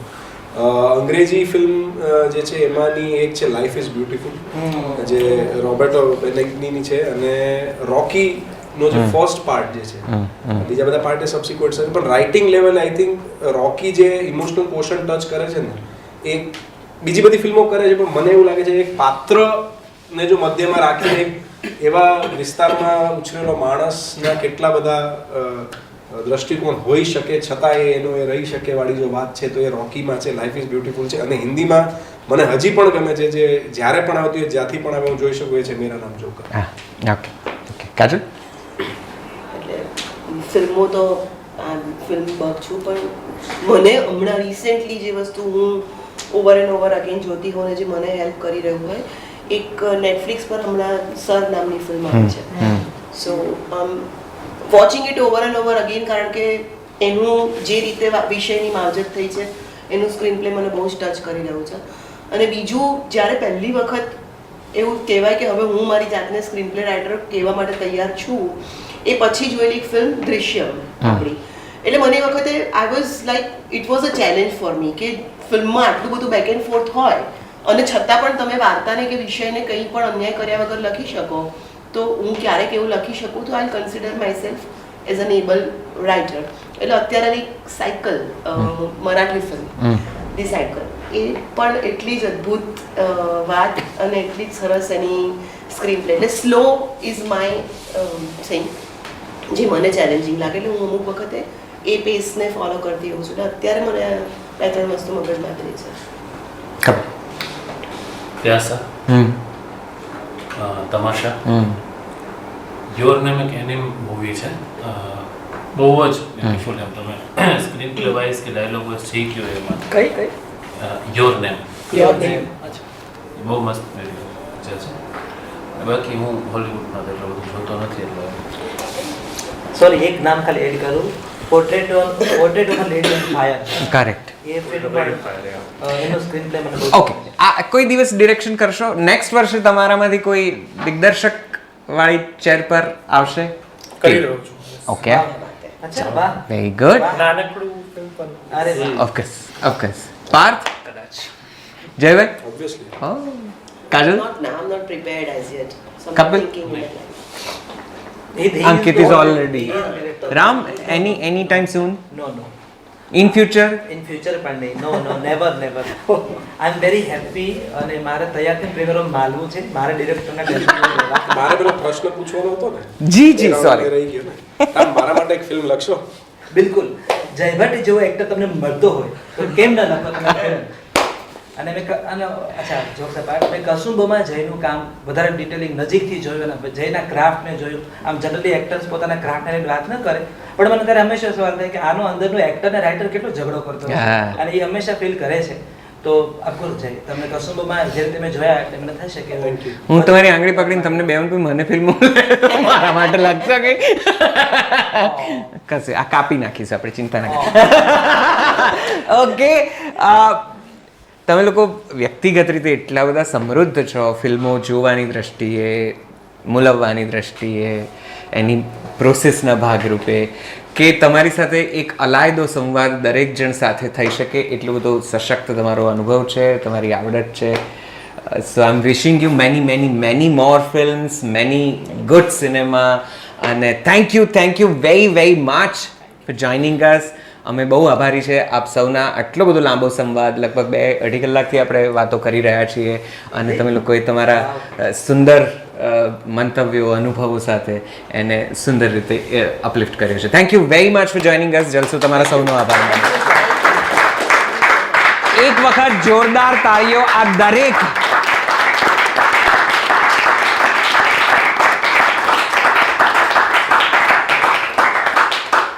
હું શબ્દનો ચાહક છું, હું શબ્દનો ભાવક છું.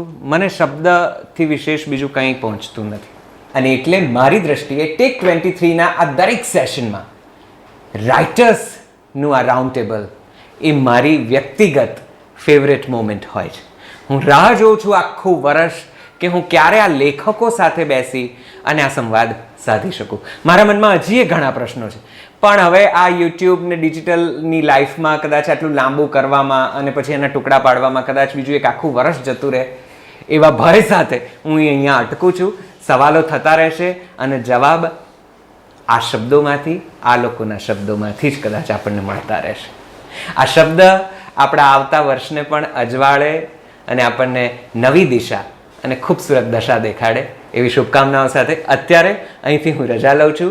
શુદ્ધ દેશી સંવાદ ટેક 23નો આ સંવાદ અત્યારે અહીંયા વિરામ. ટેક 24માં ફરીથી નવા રાઇટર્સની આ પેનલ સાથે મળીશું.